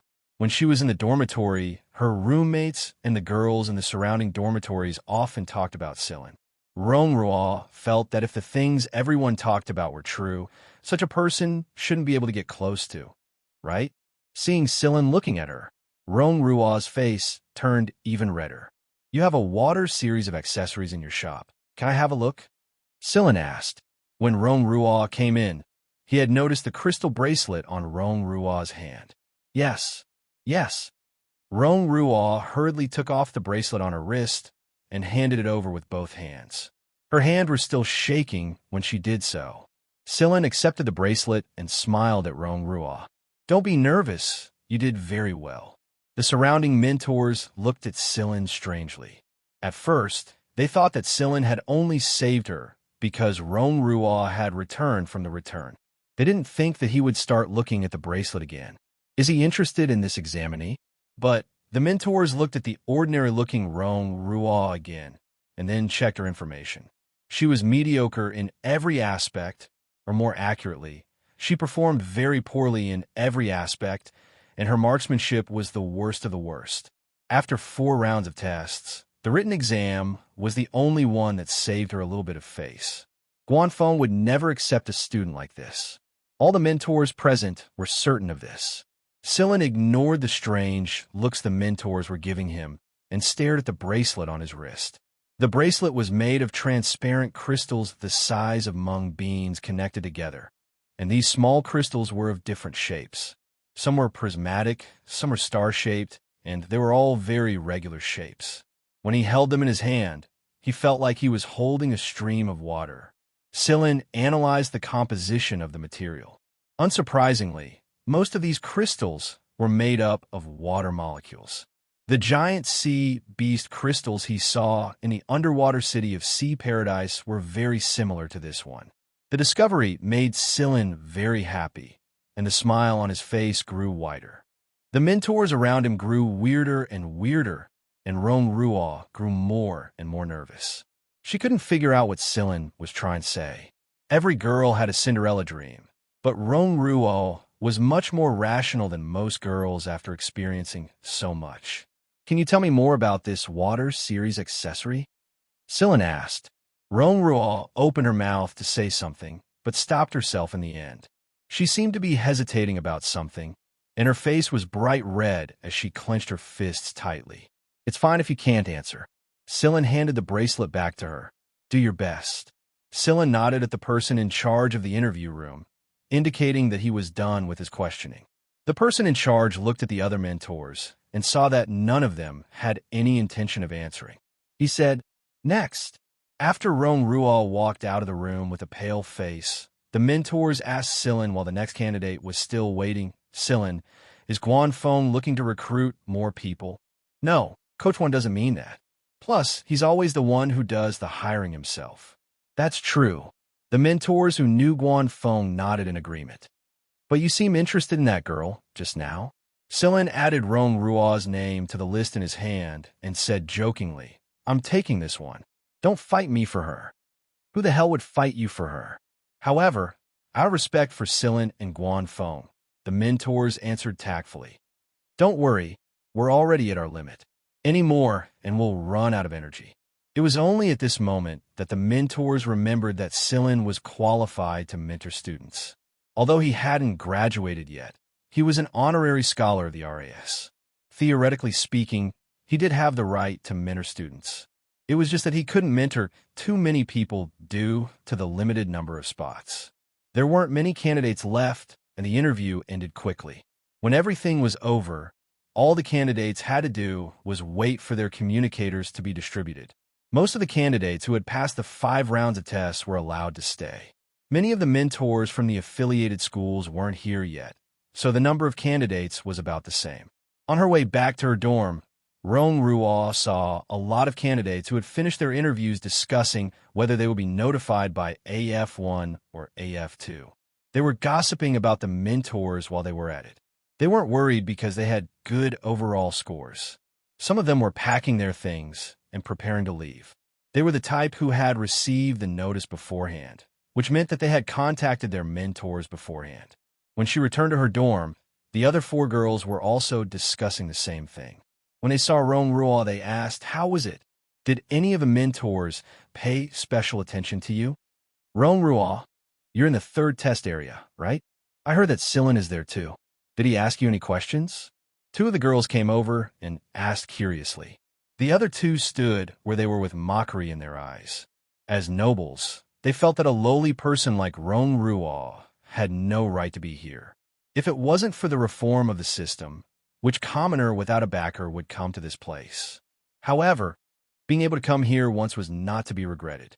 As the communicators were distributed one by one, the first 2 noble women received it, followed by the other 2. Rong Ruo was the last one to receive it. This time, the system distributed the communicators according to the final score. Rong Ruo was the last one to receive it.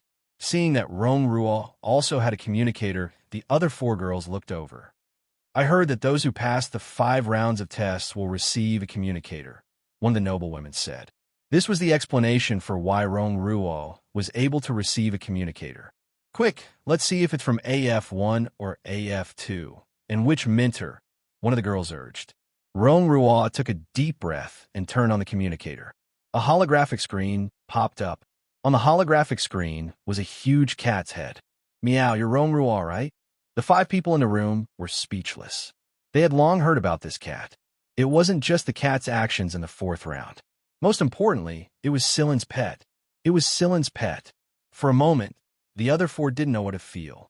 "Hey, say something, Sillin. This woman isn't a mute, is she?" The gray cat turned its head and shouted loudly in a certain direction.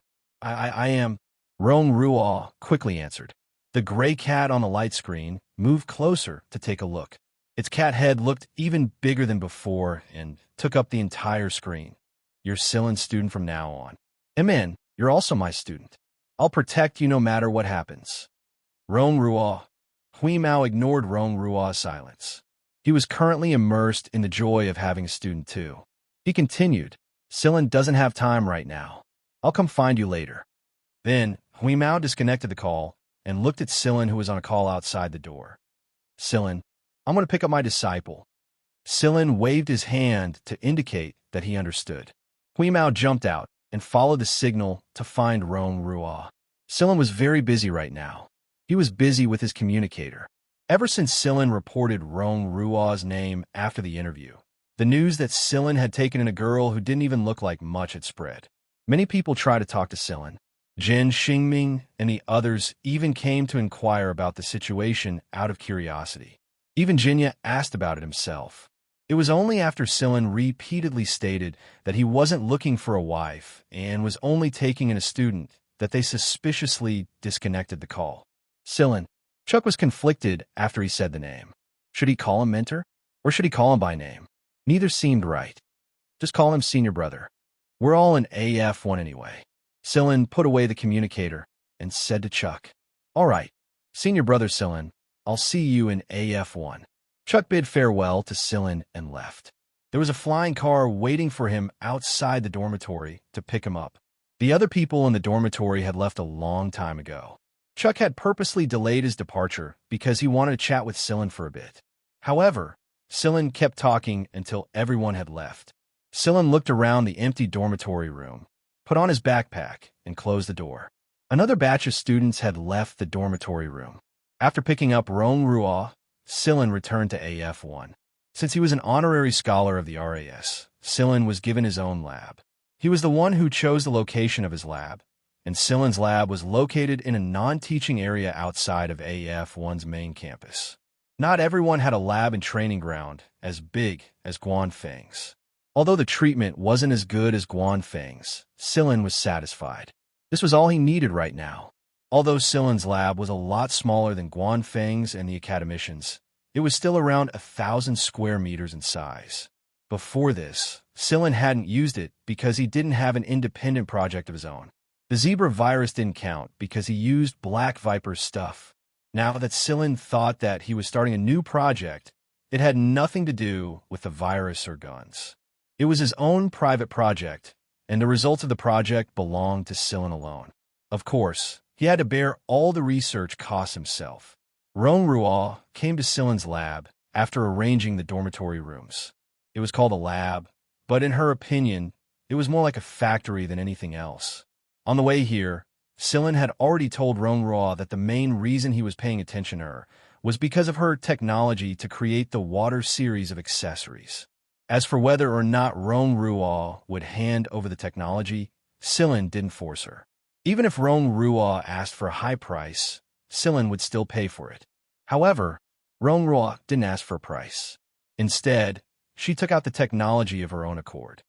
I discovered it by accident, and I'm using it to feed my family. Now that I'm in AF1 and getting paid, there's no need for me to keep this little technology to myself. The reason Rua didn't mention it during the interview was because she was prepared to give up the water accessory technology if she didn't make it to the selection. Rua was already very grateful that Scylla was willing to let her enter AF1. Rua had first melted a few ores in order to create a reagent. Then, she melted them with a solvent and heated them up.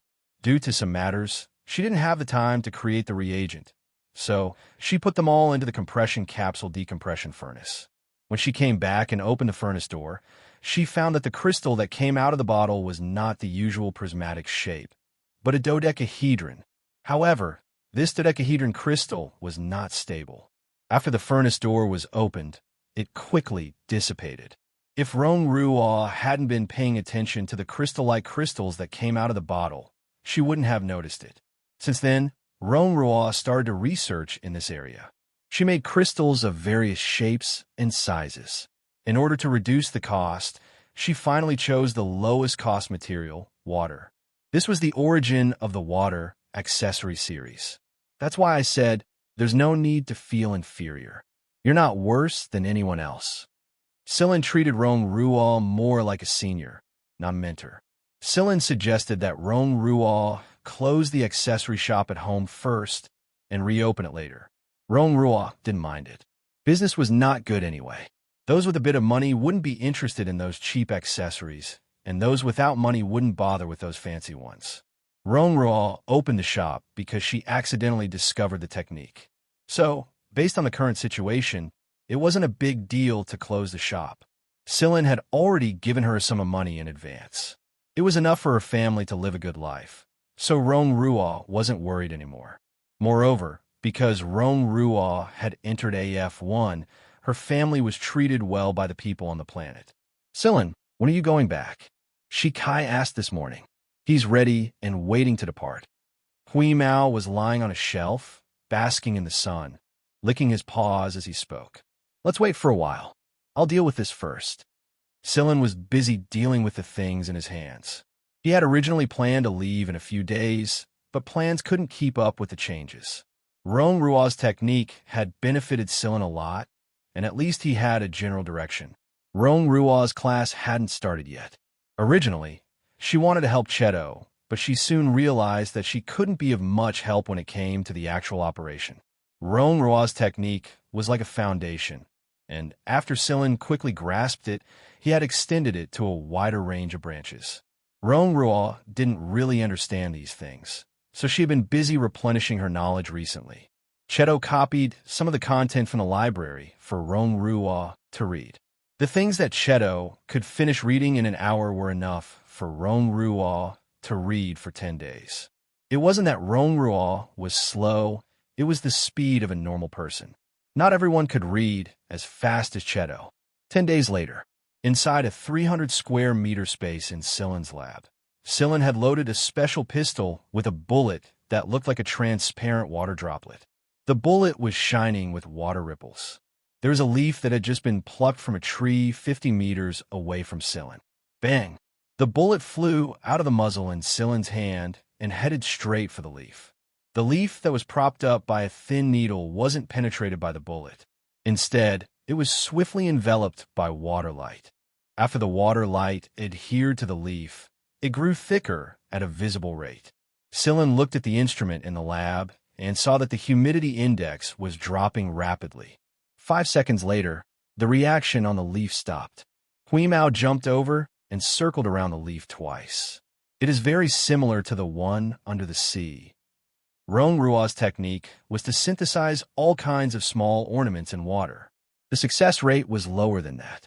Silin had used part of the information in this technique to develop this water bullet. The original leaf was now tightly wrapped in a layer of crystal. It looked like a sealed specimen, just like the sea beast crystal specimen he saw at the underwater city. Huimao raised his paw and touched the leaf with his paw. It was cold, but not as cold as ice.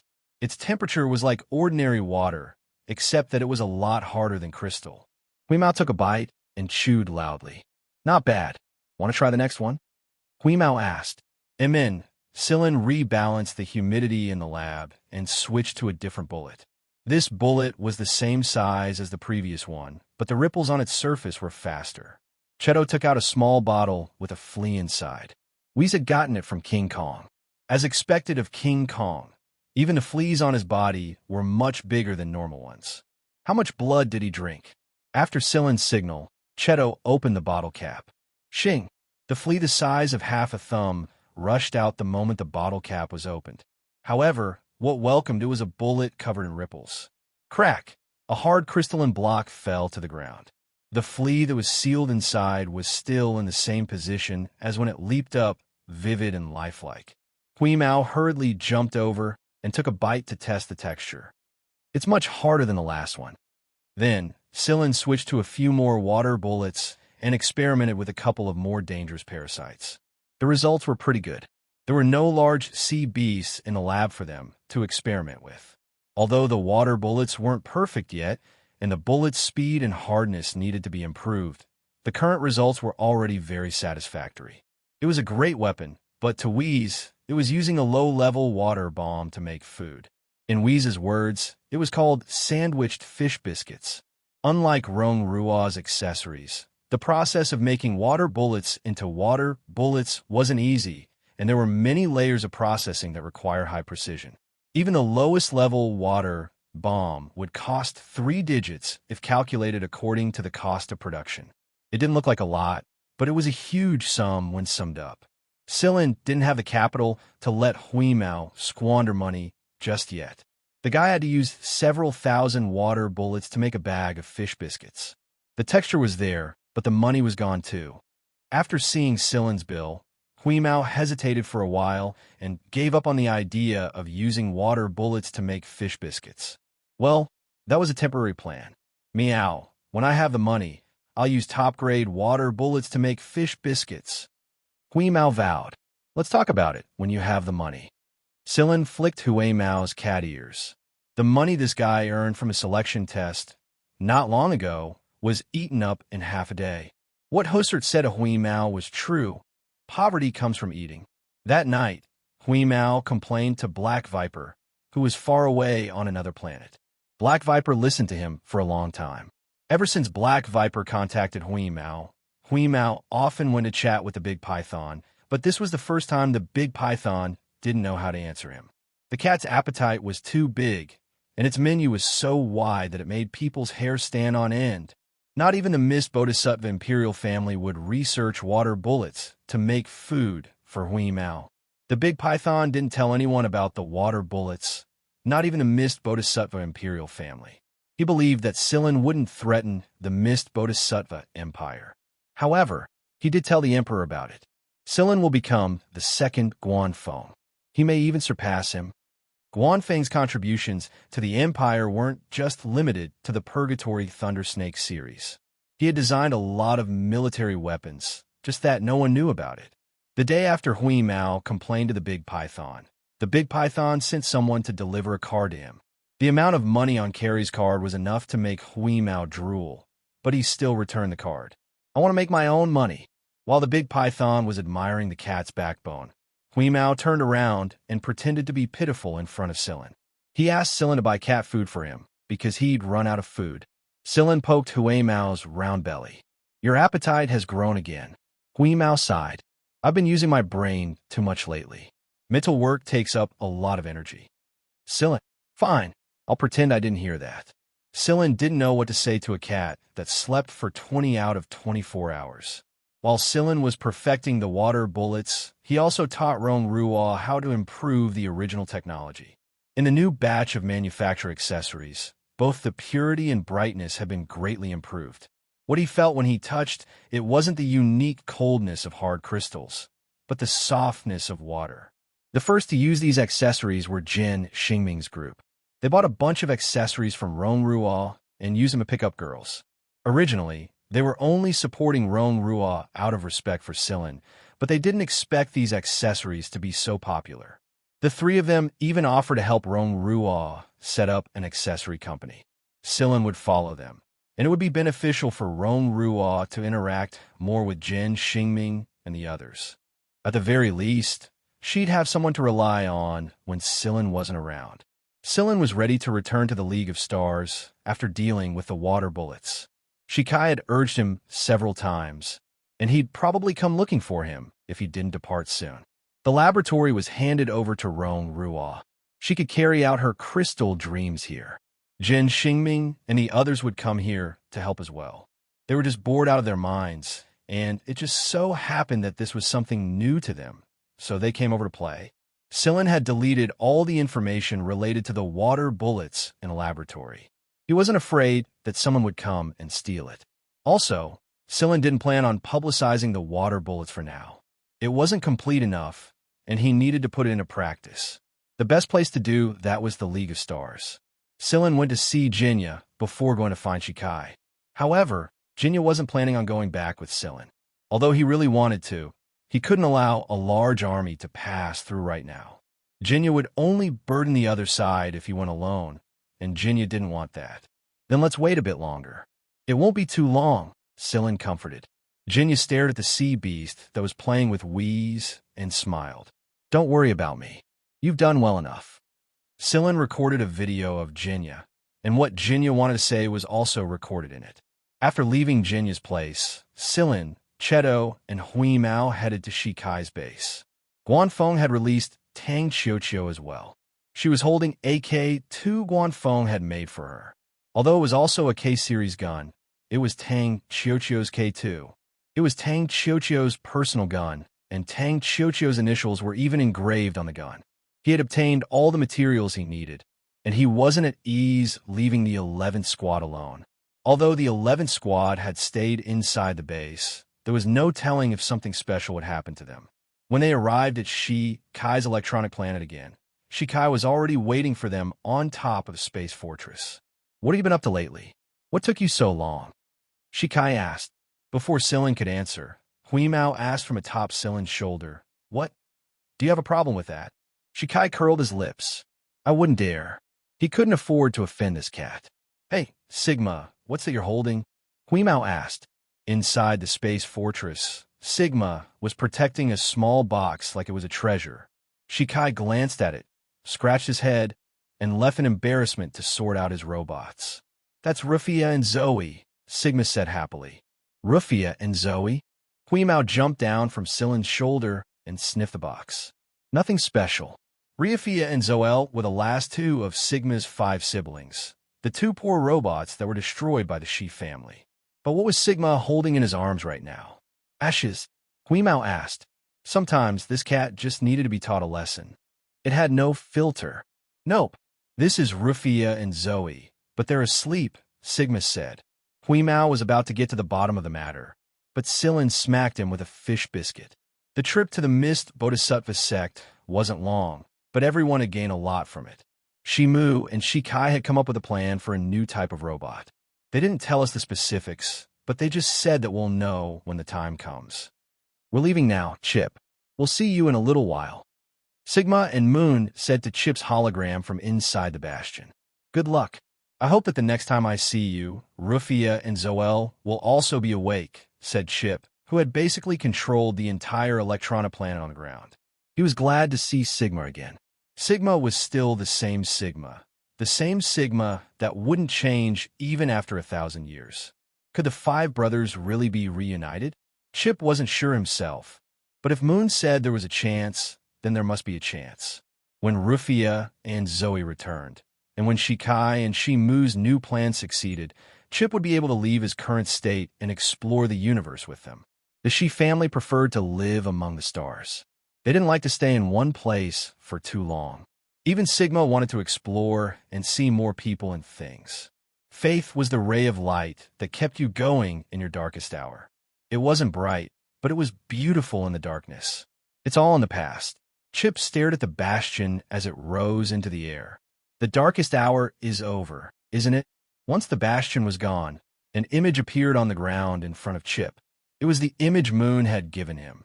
It was a memory of his master. Moon, as long as you live, you can wake them up even if they're asleep. So, no matter how despicable they are, no matter what tricks they pull, you must live. Moon didn't show the hologram to Sigma because he had his doubts. Would they really wake up? It was only after meeting Sigma that Sigma began to believe those words. No matter what the process was, the result was getting better. Why was Moon the most complicated of them all? Because he carried the most burdens on his shoulders. Scylla knew that Moon was carrying a lot of secrets.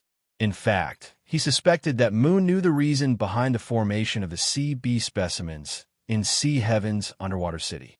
However, no one could pry the information out of Moon's mouth if he didn't want to say it. Although the Shi clan's peak generation had passed away 1,000 years ago, had the wisdom and achievements of that generation really been lost?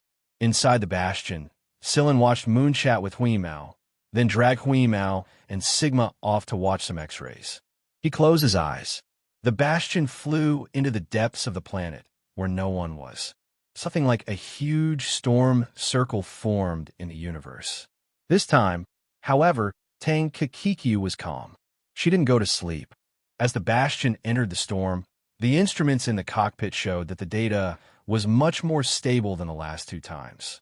Huimao yawned and curled into a ball next to Silin.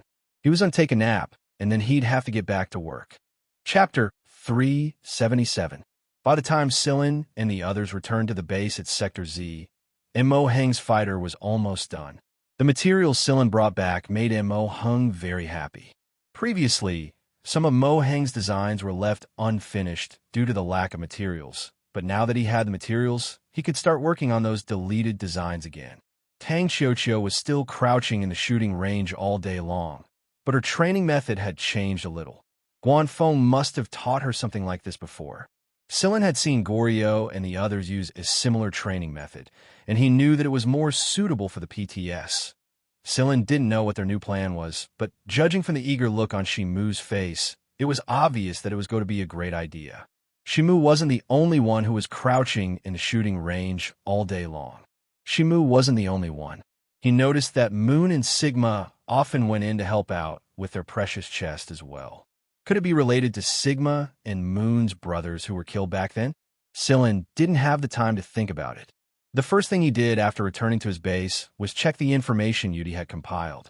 Food King Hara's food empire had entered Sector V, and they had contacted Akinthus of the Freedom Army. Both sides were working well together, and the Freedom Army was starting to rise to power. The Freedom Army was already a powerful force to begin with, but only grew stronger after they joined forces with Food King Hara. Food King contacted me while you were away and asked you to give him a message when you returned.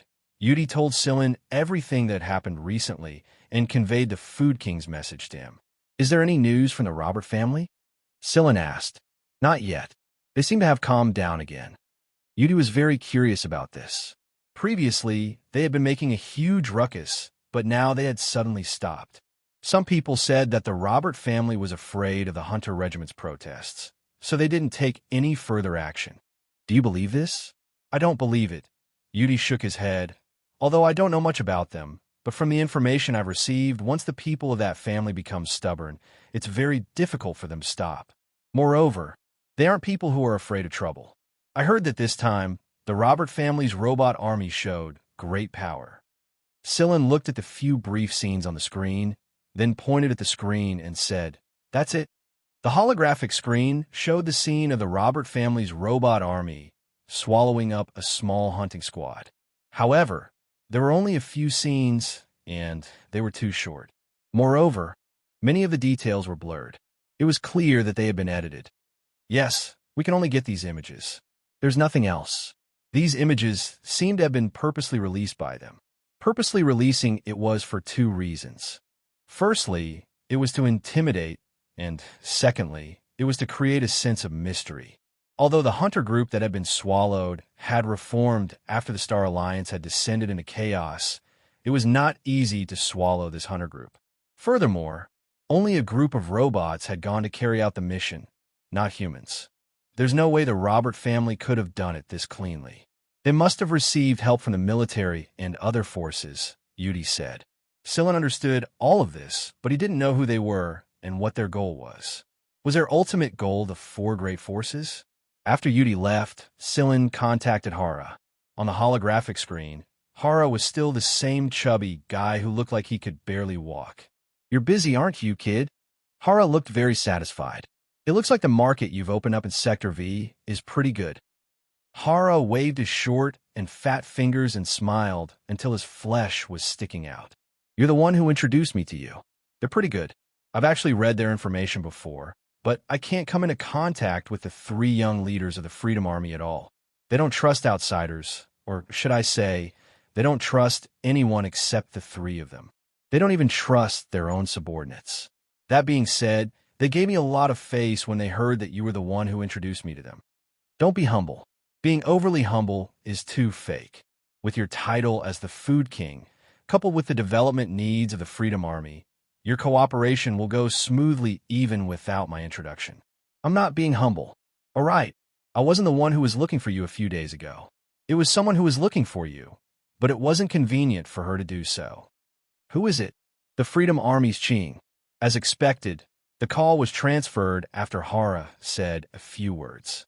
Sillin could trust Hara's communication, and Ching wasn't a sloppy person either. He could rest assured that the communication was confidential. The Ching that appeared on the holographic screen was wearing a cloak, a hat, and a mask. However, Sillin knew that this person was the one who was on the verge of death. I'm sure you know who I am already. Thank you for your help last time. It was impossible to tell if the person on the holographic screen was male or female, but she didn't hide her identity at all. Anna and Blue were both her names. No one in Sector V could guess her double identity and double secrecy, and not even the Andrea family could guess it. It was obvious that Blue had disguised herself very well. I'm glad that you've recovered. Is there something you need from me? Sillin cut straight to the chase without beating around the bush. There is. However, whether or not it will work depends on whether or not you have the intention. Ching's tone was a little mysterious. I'm all ears. Ching took out a palm-sized projector and pressed a button. A planet appeared on the projector, and, judging from the data flashing at the side of the projector, it wasn't a big planet. Although it wasn't big, there were some tiny flashing dots of light on the rotating projection. Sillin raised an eyebrow. An energy ore. That's right. Ching turned off the projector and continued. This is a planet we discovered by accident. However, a few forces are already paying attention to it. You're from Sector V? That's indeed the case. In the past, because that place was an uninhabitable zone and the magnetic field in the surrounding star zone was often abnormal, everyone avoided that area. Later, after someone rushed in and came out alive, that planet began to attract attention. How many people are watching it? Scylla asked. At least 5 forces, including us. A pause later, Ching continued. All of them are from Sector V. Most of the people in Sector V were not afraid of death. If they really went crazy, it would be a real headache. However, the investigation information that Ching took out next moved Scylla greatly. Or rather, it didn't matter if it was a hunter, a merchant, or a soldier. If my estimation is correct, the purest part of the energy ore on this planet is comparable to Olillo's White Knight. Ching's tone was filled with uncontrollable excitement. This is what drove people crazy. The energy, or called White Knight, inside Olillo's cage had been divided up by the military and political people a long time ago, and the hunters didn't get much. Although everyone said that White Knight was replaceable, there was no reason not to eat such a big cake when it was placed in front of them. Carrie and the others would probably go crazy if they knew about this. What do you think? Interested in a partnership? Ching asked. Although the Freedom Army's rise was fast, there were a lot of people eyeing that planet this time. If they really clashed head-on, the Freedom Army would suffer a lot of losses. If they were to shrink because of this planet, there was no telling when they would be able to recover. After all, there were too many people who wanted to kill the Freedom Army while they were weak. But if they could ally with Scylla, then things would be different. There were a lot of energy ores on the planet anyway, so sharing a share with Scylla wasn't a bad idea. Just like Akanus said, they could return a favor. When do you guys move? This was Scylla's biggest concern. They still had a lot of preparation work to do. 15 to 20 days, according to the galactic calendar. Ching answered. During this time, all parties were making preparations to go to that planet. If they didn't make perfect preparations, they might die in space before they reached their destination. Give me half a day. Sure. Scylla had half a day to consider whether he should accept this job or not. He wanted to check on Mo Hang's progress. The fighters were in the final stages of finishing up. Scylla gathered all the team members for a meeting and asked for everyone's opinion.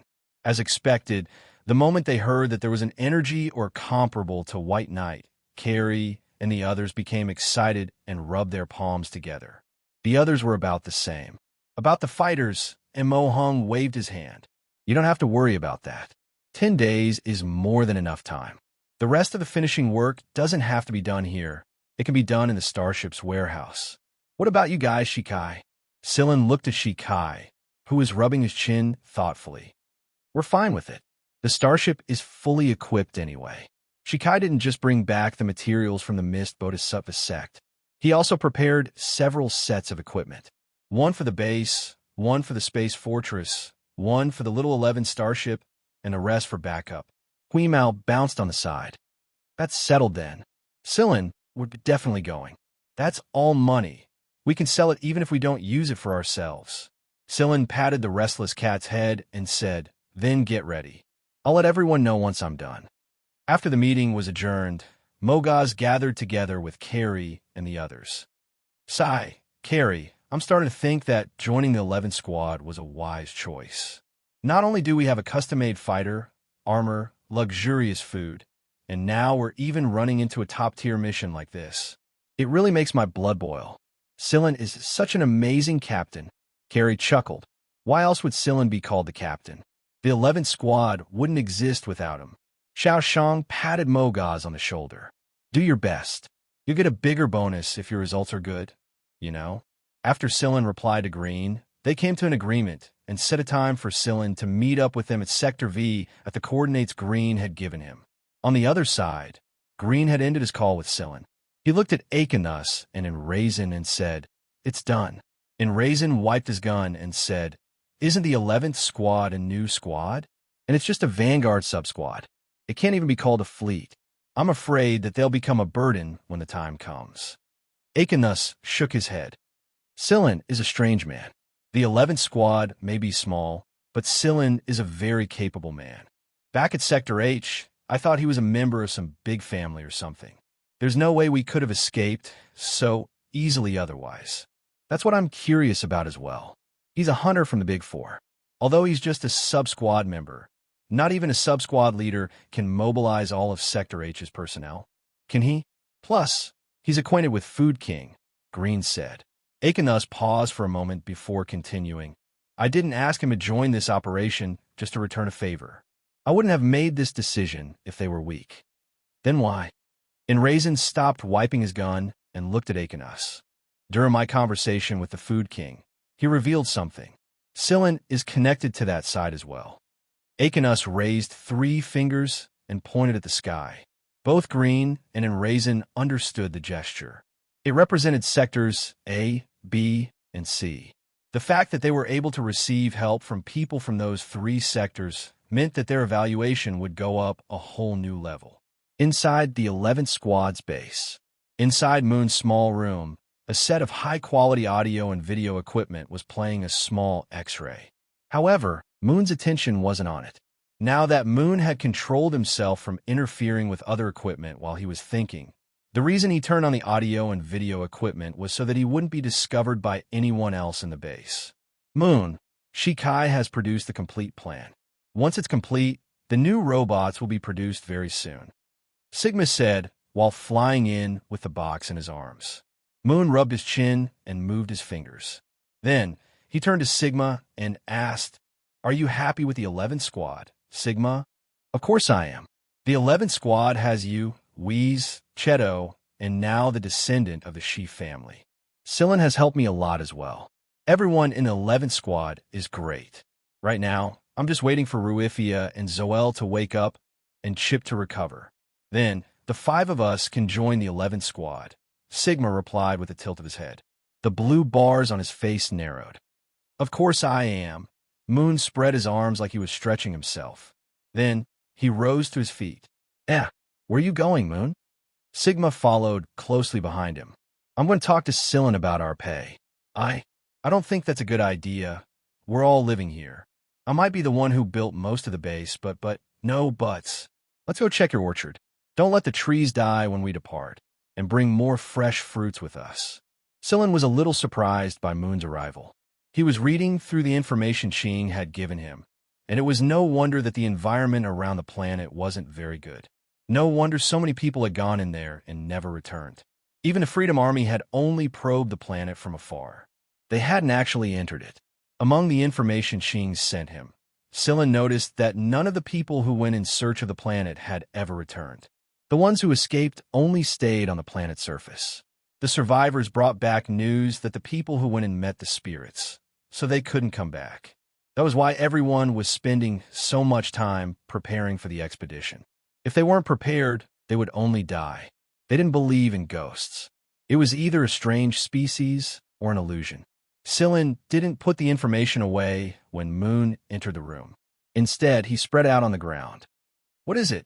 I have something to tell you. It's about this planet. Scylla touched the projector next to his arm with a finger, and the image of the planet appeared in front of him. At first glance, it looked no different from any other non-habitable planet. But upon closer inspection, there were a lot of shining spots on the planet due to reflections. Moon tilted his head and looked at Scylla. He seemed to be curious about Scylla's words. Yes, it's about this planet. Moon flew to the side of the projection and looked at the planet. Although there were only flashing lights on the surface, Scylla could feel that Moon was looking at the planet seriously. White Night is actually not the name of the energy or... Scylla looked at Moon, who was staring at the planet intently. He didn't say anything and waited for Moon to continue. White Night was once called the White Spirit. Spirit, Moon raised a finger, and the tip of the finger spread out, projecting an image. It was a girl in white. Her skin color, hair color, pupil color, and eyelashes were all white. Her white hair that reached her ankles fluttered, as if there was a wind blowing. There was a childlike innocence in her eyes, but deep inside this innocence was indifference, mechanical indifference. She doesn't have a physical body. She's just a program, a living program. Master told me that before the 5 of us appeared, they had done many experiments, and the best result was White Night. However, because she couldn't make a physical body like us, she was left there to guard the remaining energy ores. When Moon said this, Scylla understood. The top-grade energy ores that Ching mentioned were actually the White Night in Olillo. The man-eating specter on the planet mentioned in the information was actually a guardian created by the Shi family back then. Then why are you telling me this now? Scylla asked. Moon never took the initiative to talk about it. Even when Scylla mentioned the planet, Moon didn't come over immediately. He must have thought about it for a while before deciding. I want to bring White Knight over. I don't care who the energy ores belong to. I hope you can help us bring White Knight back in one piece. How? When the time comes, I will negotiate with White Knight. We haven't met, but I have a message left by Master. Just don't destroy this area. Moon pointed to a place on the planet. That was the place with the most energy ores. It was not easy to protect that place from being destroyed. I'll try my best. Thank you. Moon looked at Scylla and said mysteriously, White Knight is very powerful. There's a reason why he was called a ghost. So, if you can bring White Knight over, it will be good for you. Chapter 378. It didn't matter what kind of thing a Moon was referring to as the White Spirit. The most important thing right now was to get everything ready. After a Moon told Scylla about White Knight, he also told him about the planet's surroundings. Although a Moon had never been there himself, the information stored in his memory hadn't faded even after 1,000 years. It was of great help to Scylla. After getting the information, Scylla adjusted the parameters of the base's simulated training ground so that Carrie and the others could get used to it as soon as possible. That way, it would be easier for them to get to their destination. Scylla also shared some of the information a Moon had given to Achanthus. After all, they were going to be working together. Scylla's side didn't have many people, so they might need the Freedom Army's help when they got to their destination. Hunters were always in a hurry. They weren't people who could stay in the same place for long. After being cooped up in the base for so long, Carrie and the others were itching to go out. Before this, they were doing hard labor around Mo Hung because of the space fighter. Now that the fighter was ready and they had a mission, they spent most of their time training in the simulated training ground.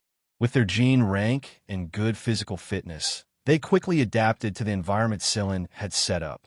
This time, they didn't wear normal protective suits. Instead, they wore armor made by Shimu. Perhaps the next mission would be the time when the armor would come into play. They were just getting used to it, so they were looking forward to the real hunting ground. They left the base on a starship and headed to the coordinates Scylla and Achanthus had agreed to meet. The fighter was almost complete. Mo Hung told Carrie and the others to try it out when they had time. He wanted to see if there was anything they weren't satisfied with. If there was, they could modify it so that they wouldn't get into trouble on the battlefield. Carrie and the others were overjoyed by the fighter jets Mo Hung had created. These are fighter jets that belonged to them and were not for public use. Every fighter jet was designed and built according to their personal characteristics and preferences, unlike the bulk-bought fighter jets they had seen in other squadrons.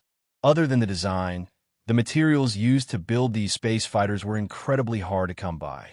If Scylla hadn't obtained a batch of rare material from the Mist Bodhisattva Empire, these space fighters might not have been able to achieve the results Mo Hung was satisfied with. As for where Scylla got the materials from, Mo Hung didn't ask. Scylla had Scylla's secrets. He respected that. Lying on the shelf, Hui Mao closed his eyes and thought about his next move. He was no longer the ignorant cat that followed Scylla out of the base, and there was no need for him to restrain himself anymore. If he wanted to fight, he could fight no matter the form. As for those eccentric researchers, Hui Mao wasn't afraid of them anymore. Now that he had someone to rely on, he wasn't afraid of them. Although Hui Mao wasn't happy with the fact that this batch of energy ores had to be split equally with the Freedom Army, he had no choice but to endure it. They were partners after all, and the worst that could happen was that they would take the lion's share. However, Hui Mao wouldn't allow a third party to interfere. The other forces of Sector V could just eat shit. Before they met up with the Freedom Army, Scylla explained the operation plan to everyone. The place Ayu mentioned was a key protected area, and since Scylla had promised Ayu, he would prioritize it over everything else. He would protect White Knight, even if the energy ores were occupied or destroyed. Sector V's reputation in the League of Stars wasn't good. It was a former colonial sector in a region known for its crimes. After the League of Stars fell into chaos, Sector V, which hadn't been completely controlled by the military yet, took this opportunity to develop wantonly. Although the flames of war raged everywhere, There was one area in Sector V that very few people went to, and that was the area Blue had mentioned to Scylla. There were basically no habitable planets in that area, and there weren't many mineral deposits on the planets at the edge of that area. Coupled with the harsh environment of the universe, very few people would venture into that area. The equipment required to enter that area was relatively high, and high-level equipment was always linked to a huge amount of money. Even the rich colonists of Sector V wouldn't want to waste their money to explore that seemingly empty area. That was why the planet containing the best energy ores could be preserved to this day. Otherwise, it would have been emptied a long time ago. When the starship arrived at the agreed coordinates, the Freedom Army was already waiting for them. There were no large starships or spaceplanes, only small and medium-sized spaceplanes scattered around. One reason was because of the Freedom Army's financial limitations, and the other was because this lineup allowed them to move more efficiently. The spaceplanes weren't fancy, but they were all heavily armed models. They looked full of killing intent, and some of the spaceplanes even had holes and wounds caused by cannon bombardment. You fought already? Scylla looked at Achanthus on the light screen. They're just some annoying minions, no big deal. Achanthus said. The murderous intent in his blood-red eyes hadn't faded completely yet. Scylla noticed that Blue and Enrainer were standing behind Achanthus. Aren't you afraid that something unusual might happen inside the base? Achanthus smiled and didn't answer. Scylla believed that they should have already made arrangements. However, the three of them always seemed to move together. Scylla didn't ask too much about the Freedom Army. After discussing their next move with Achanthus, the two of them flew towards the planet together. In the Freedom Army, many people looked at this unfamiliar starship and discussed it. They didn't understand why they had to call others for an operation.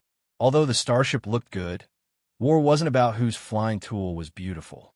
On this side, the Freedom Army members were discussing Scylla and the others in their spaceplanes. The spaceplanes were also communicating with each other through their communicators. In the end, just as they were mocking the unfamiliar starship, an angry voice sounded. F*CKU, you're the flashy ones. You're the embroidered pillows. You're the F*King trash. The three leaders in Achanthus's spaceplane looked at each other, surprised that their own communication channel would hear the voice of the other person. Scylla finally spoke up after the gray cat had yelled for a while. I'm very sorry. One of our team members is a little too hot-tempered, but forgive me for being blunt, but your communication security measures are seriously terrible. Hearing Scylla's words, Achanthus contacted the people in charge of the spaceplanes. Each spaceplane was a team with a team leader.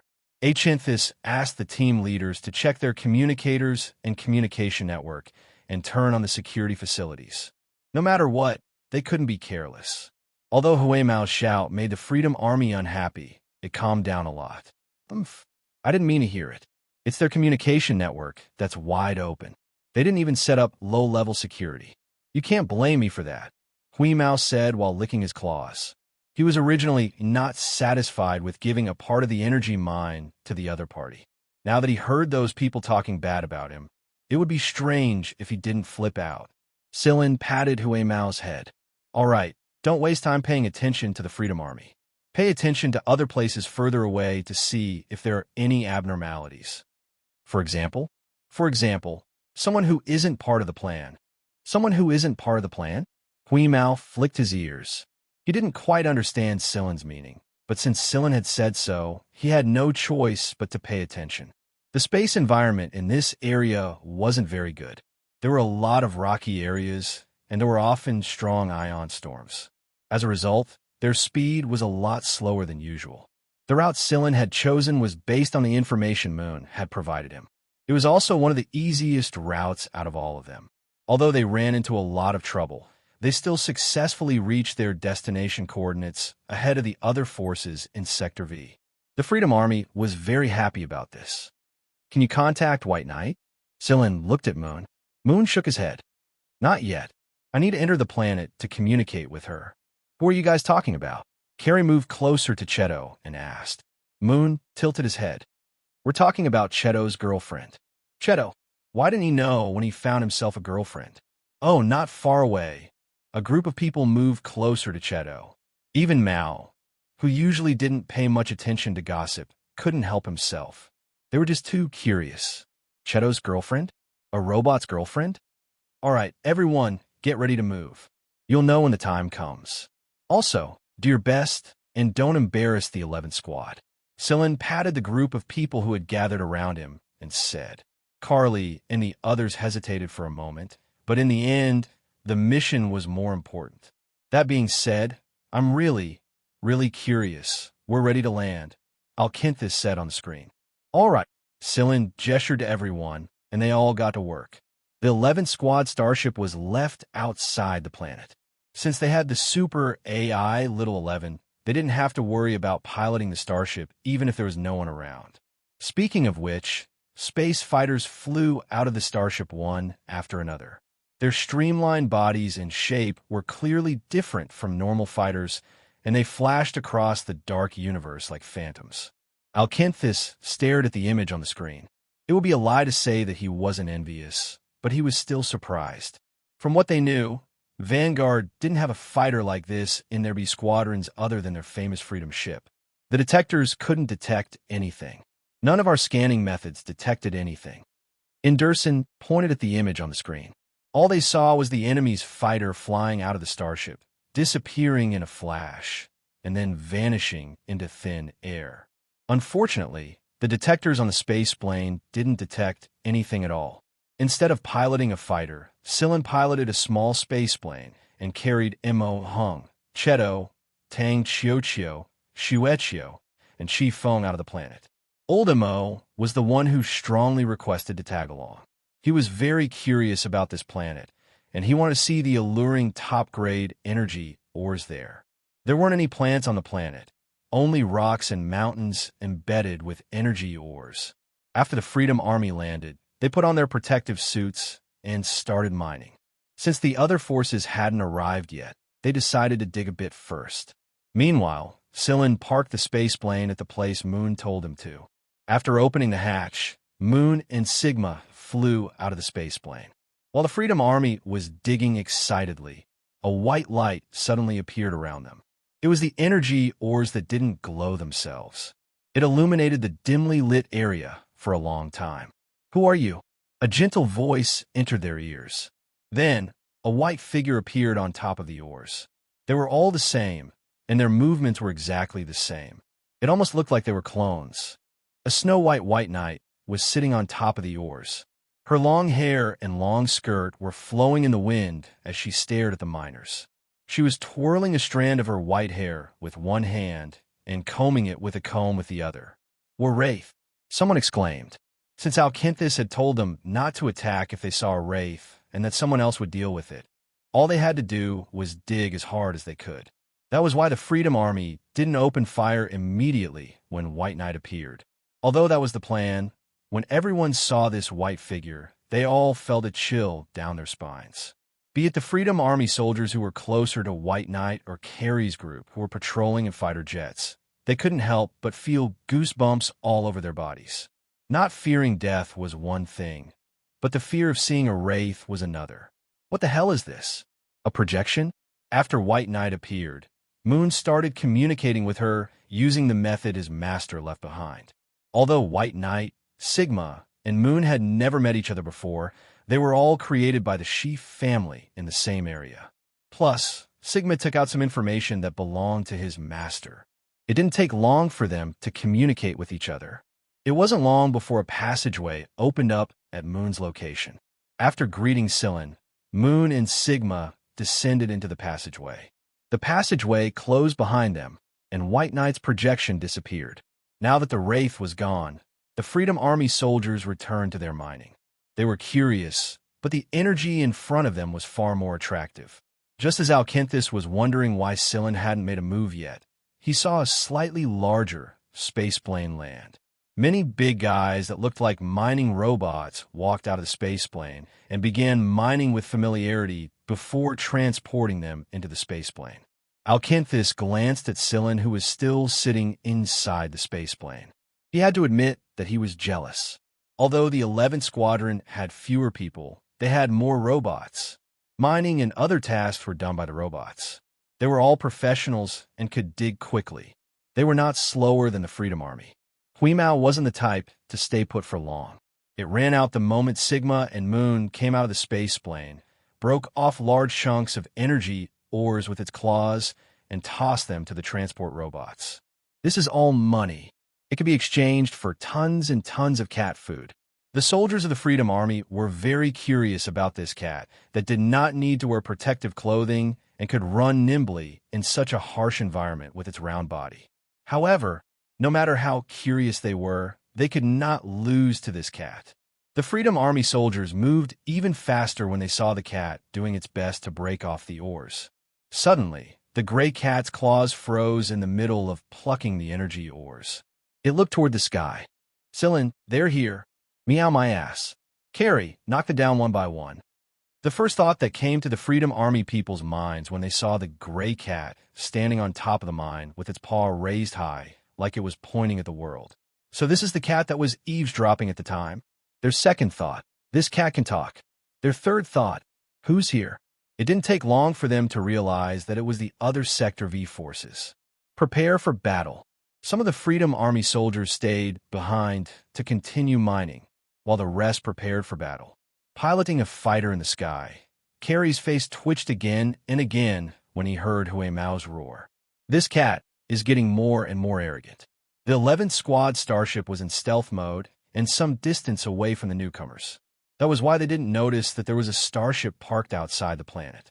Just like the Freedom Army, the 11th Squad was made up of space planes, and they were annoyed that someone had arrived before them. That was why they started attacking before they even landed, because they all wanted to take everything for themselves. Large craters were blasted on the ground by the artillery fire. Rock fragments were sent flying everywhere, mixed with some fragments of energy ores. Carrie and the others who had been hovering in the sky started firing as well. Their bodies flashed past them. The enemy was almost unable to lock onto their target, because they were hit by a blast before they could even lock onto their target. Carrie and the others might look like a mess, but they all had a plan and worked well together. Inside the space plane, Silin could hear Carrie and the others' jokes and curses through the communicator. Artillery fire interweaved in the sky, densely packed like fireworks. However, fireworks wouldn't cause so many broken parts to fall because of being hit. Some were from the Freedom Army, and some were from the newcomers. While the Freedom Army was busy fighting in the sky, Huimao didn't stop mining. He ignored the fighters in the sky and busied himself with the digging robots. A couple of fighters were about to attack him when they saw his mining activity, but they were attacked by the phantom-like fighters before they could do anything. Huimao was fearless because he had Carrie and the others cover. Of course, Huimao wouldn't be afraid even without Carrie and the others cover. The cannonballs couldn't hurt it for now anyway. More people are coming, Cheto said. Another group of people was flying towards them from the sky. However, they didn't charge at them immediately. Instead, they waited outside for a while. It looked like they wanted to wait until the two sides fought each other to the death before attacking. Unfortunately, the reality didn't allow them to do so. This time, it wasn't just one side. The other side had arrived as well, and more people were coming one after another. Everyone knew about the same time, and the time to prepare was almost the same. If the Freedom Army hadn't changed their flight path at Silin's suggestion, they would have arrived at the same time as these people. The chaotic battle had begun. The normally dead planet was now covered in flames and debris. The battle in the sky was fierce, but because everyone was staring at the energy ores on the ground, their ground forces quickly landed and began fighting for resources. Let's go, Silin called out to the people inside the space plane and walked out of the hatch. Chapter 379. Silin and the others didn't join the melee. Instead, they stood guard around the area Moon had pointed out and cleared out anyone who entered the area. Tang Qiuqiu's efficiency had increased a lot since she gained the Purgatory Thunder Snake. Coupled with Tang Qiuqiu's strong mental fortitude, she was able to blow up a dozen or so people's heads in the blink of an eye without batting an eyelid. The people who came over were all wearing protective suits. It slowed down their movements quite a bit, and before they could even aim at Tang Xiuqiu, they had already lost consciousness. While pulling the trigger, Achinthus took the opportunity to glance at Silen's direction. What he saw immediately filled him with envy, jealousy, and hatred. The Freedom Army and the newcomers were wearing similar protective suits. At first, he didn't think much of it since they were all wearing the same type of protective suits. But now that he saw the 11th squad, he couldn't help but feel sorry for himself. Even someone with the best genes and physique couldn't avoid some restrictions when wearing protective suits. However, Silen and the others were clearly wearing something different.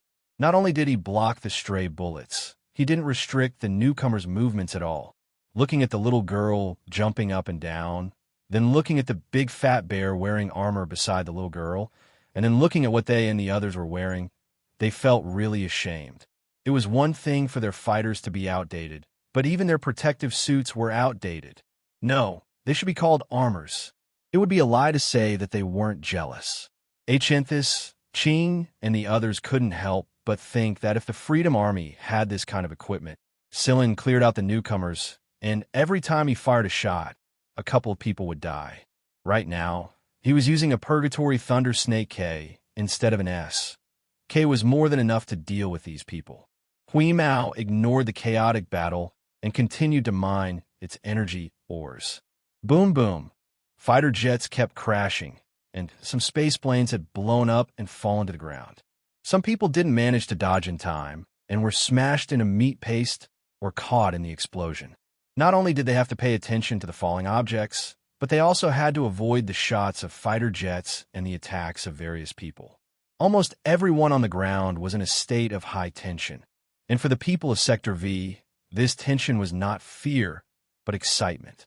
The flames of war, the sounds of explosions, and the spurting of blood caused them to tremble with excitement. Silen clearly sensed that those who had been cleaned up did not fear death on the battlefield at all before they died. Once they were immersed in such a hail of bullets and bombardment, they would enter a different state. They were just like the men of sacrifice, trained by many families and forces. In their current state, even if White Knight came out, these people wouldn't be able to suppress their fear at all. People had always avoided the people of Sector V. It was because people who grew up in the war-torn zones of Sector V were numb to many things. Right now, these people no longer cared about the top-grade energy ores that even outsiders would go crazy over. There was only killing and venting in their hearts.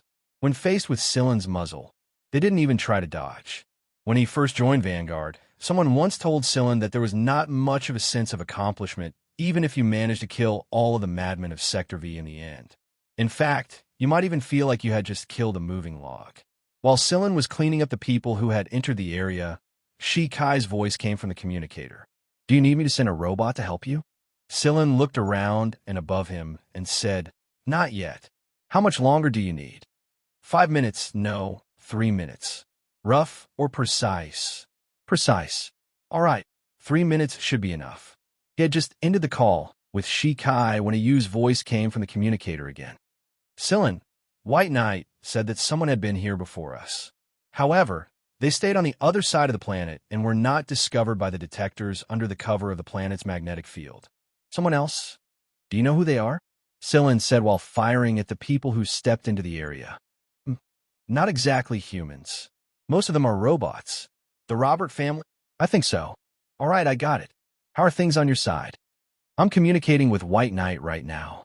I'm also arranging the settings here so that White Knight can leave this place. You seem to be pretty busy. Silen could hear the sound of a device being touched from the other end of the communicator. You guys continue. I'll take care of things outside. All right. Silen was very puzzled when he learned about this planet. Green said that the people of Sector V had discovered it by chance, and although this explanation was plausible, Silen was still skeptical. The chances of the people of Sector V coming here and leaving alive without knowing the environment and conditions of this planet were very small. It wasn't that Silen looked down on the people of Sector V, but they saw things from a different perspective. Moreover, the colonists here were too busy taking refuge after the League of Stars had descended into chaos to pay attention to this unknown area. At a time when the forces of Sector V were busy fighting for territory, Who would come to this place and discover this planet unknowingly? Or rather, who was the one who discovered this planet first and revealed it to them? From the looks of it, it was the Robert family. No wonder the Robert family had been quiet all this time. They had their eyes on this place since a long time ago. However, they didn't just want the energy ores on this planet. They also wanted to use this bait to eliminate the elites and leaders of the few influential forces in Sector V. This way, not only would they be able to obtain these top-quality energy ores, they would also be able to clean up Sector V and provide benefits to a certain army corps behind Robert. Two birds with one stone. Carrie, come back to me in 1 minute. At the same time, clean up the area I've marked out. Scylla informed Carrie and the others about the new operation plan. Then, he contacted Alkinthus and explained the new arrangements. He called back Chiefing, who had already run far away, and had the rest of the team get ready. By the time Scylla's countdown reached 15, the team members were already at the location Scylla had ordered. The fighters in the air had lowered their altitude and were flying around Scylla. Scylla gestured towards Achanthus. Achanthus nodded, indicating that he was ready as well. 5, 4, 3, 2, 1. A beam of light rose into the sky and unfurled like an umbrella, enveloping the area Scylla had marked out. An energy shield. How did they get such a big energy shield? It took a lot of energy to support an energy shield like this, but they were in a mining area, and a top-quality energy ore was just around the corner. All they needed to do was set up a little. Shikai and Shimu had already begun setting up the energy shield when they arrived at the mining area, and they were very satisfied with its performance. In other words, they were very satisfied with the top-quality energy ores here. The shield's resistance coefficient was pretty good. The energy shield's appearance had lightened everyone's workload. All they needed to do was clear out the enemies within the energy shield's range, and the enemies outside the energy shield wouldn't be able to break in for the time being. Alkinthus stared at the chaotic battle outside the energy shield, and then at Scylla and the others. He suddenly realized that it was skill and talent that determined how far a team could go. It wasn't how many people were unafraid of death or how many good genes they possessed. The Freedom Army had been a rank lower than Scylla's 11th squad ever since they ran into each other. Akinus understood this very well, and the Freedom Army needed technical support if they wanted to continue to grow and rise. In an almost isolated environment like Sector V, the Food King support alone allowed the Freedom Army to grow much faster than the other rising forces at the same time. What if they obtained other technologies as well? While Alkinthus was lost in thought, Inderson elbowed him and pointed his shin in a certain direction. Alkinthus looked in that direction and saw Cheto, who wasn't wearing any protective gear, pulling a large piece of energy or out of the ground with his bare hands. Alkinthus and the others had never seen through Cheto before. Scylla was the 11th squad's commander after all, and even if he didn't have detailed information on him, he was at least able to find out something about him. But Cheto, on the other hand, didn't have any information on him at all. Or rather, none of it was real. In fact, they didn't even know if he was human or not. He couldn't be human without protective gear in such an environment, could he? The people outside the energy shield attacked it angrily, but they couldn't break through it in a short time. Moreover, there were a lot of energy ores inside the energy shield, so there was no way the energy shield would run out of energy and retreat. That was why the fighting outside grew fiercer and fiercer in order to vent their frustrations. At first, there were fewer and fewer people outside the energy shield. When the leaders finally got their subordinates under control and decided to stop fighting, beams of high-energy beams shot straight at them and swept away the people in the air like brooms. The fighters and space planes let out deafening explosions, and some whose wings were cut off fell straight to the ground. But before they could hit the ground, another beam swept over them and cut them into pieces. "They're here." Scylla looked at the direction of the beams and saw a group of robots flying towards them from the dark sky. "Is that the so-called Robert family's mechanical army?" Shikai asked. "That's them." After the rebellion, the Robert family's robots had upgraded very quickly. It was a testament to their title as the Mech Empire.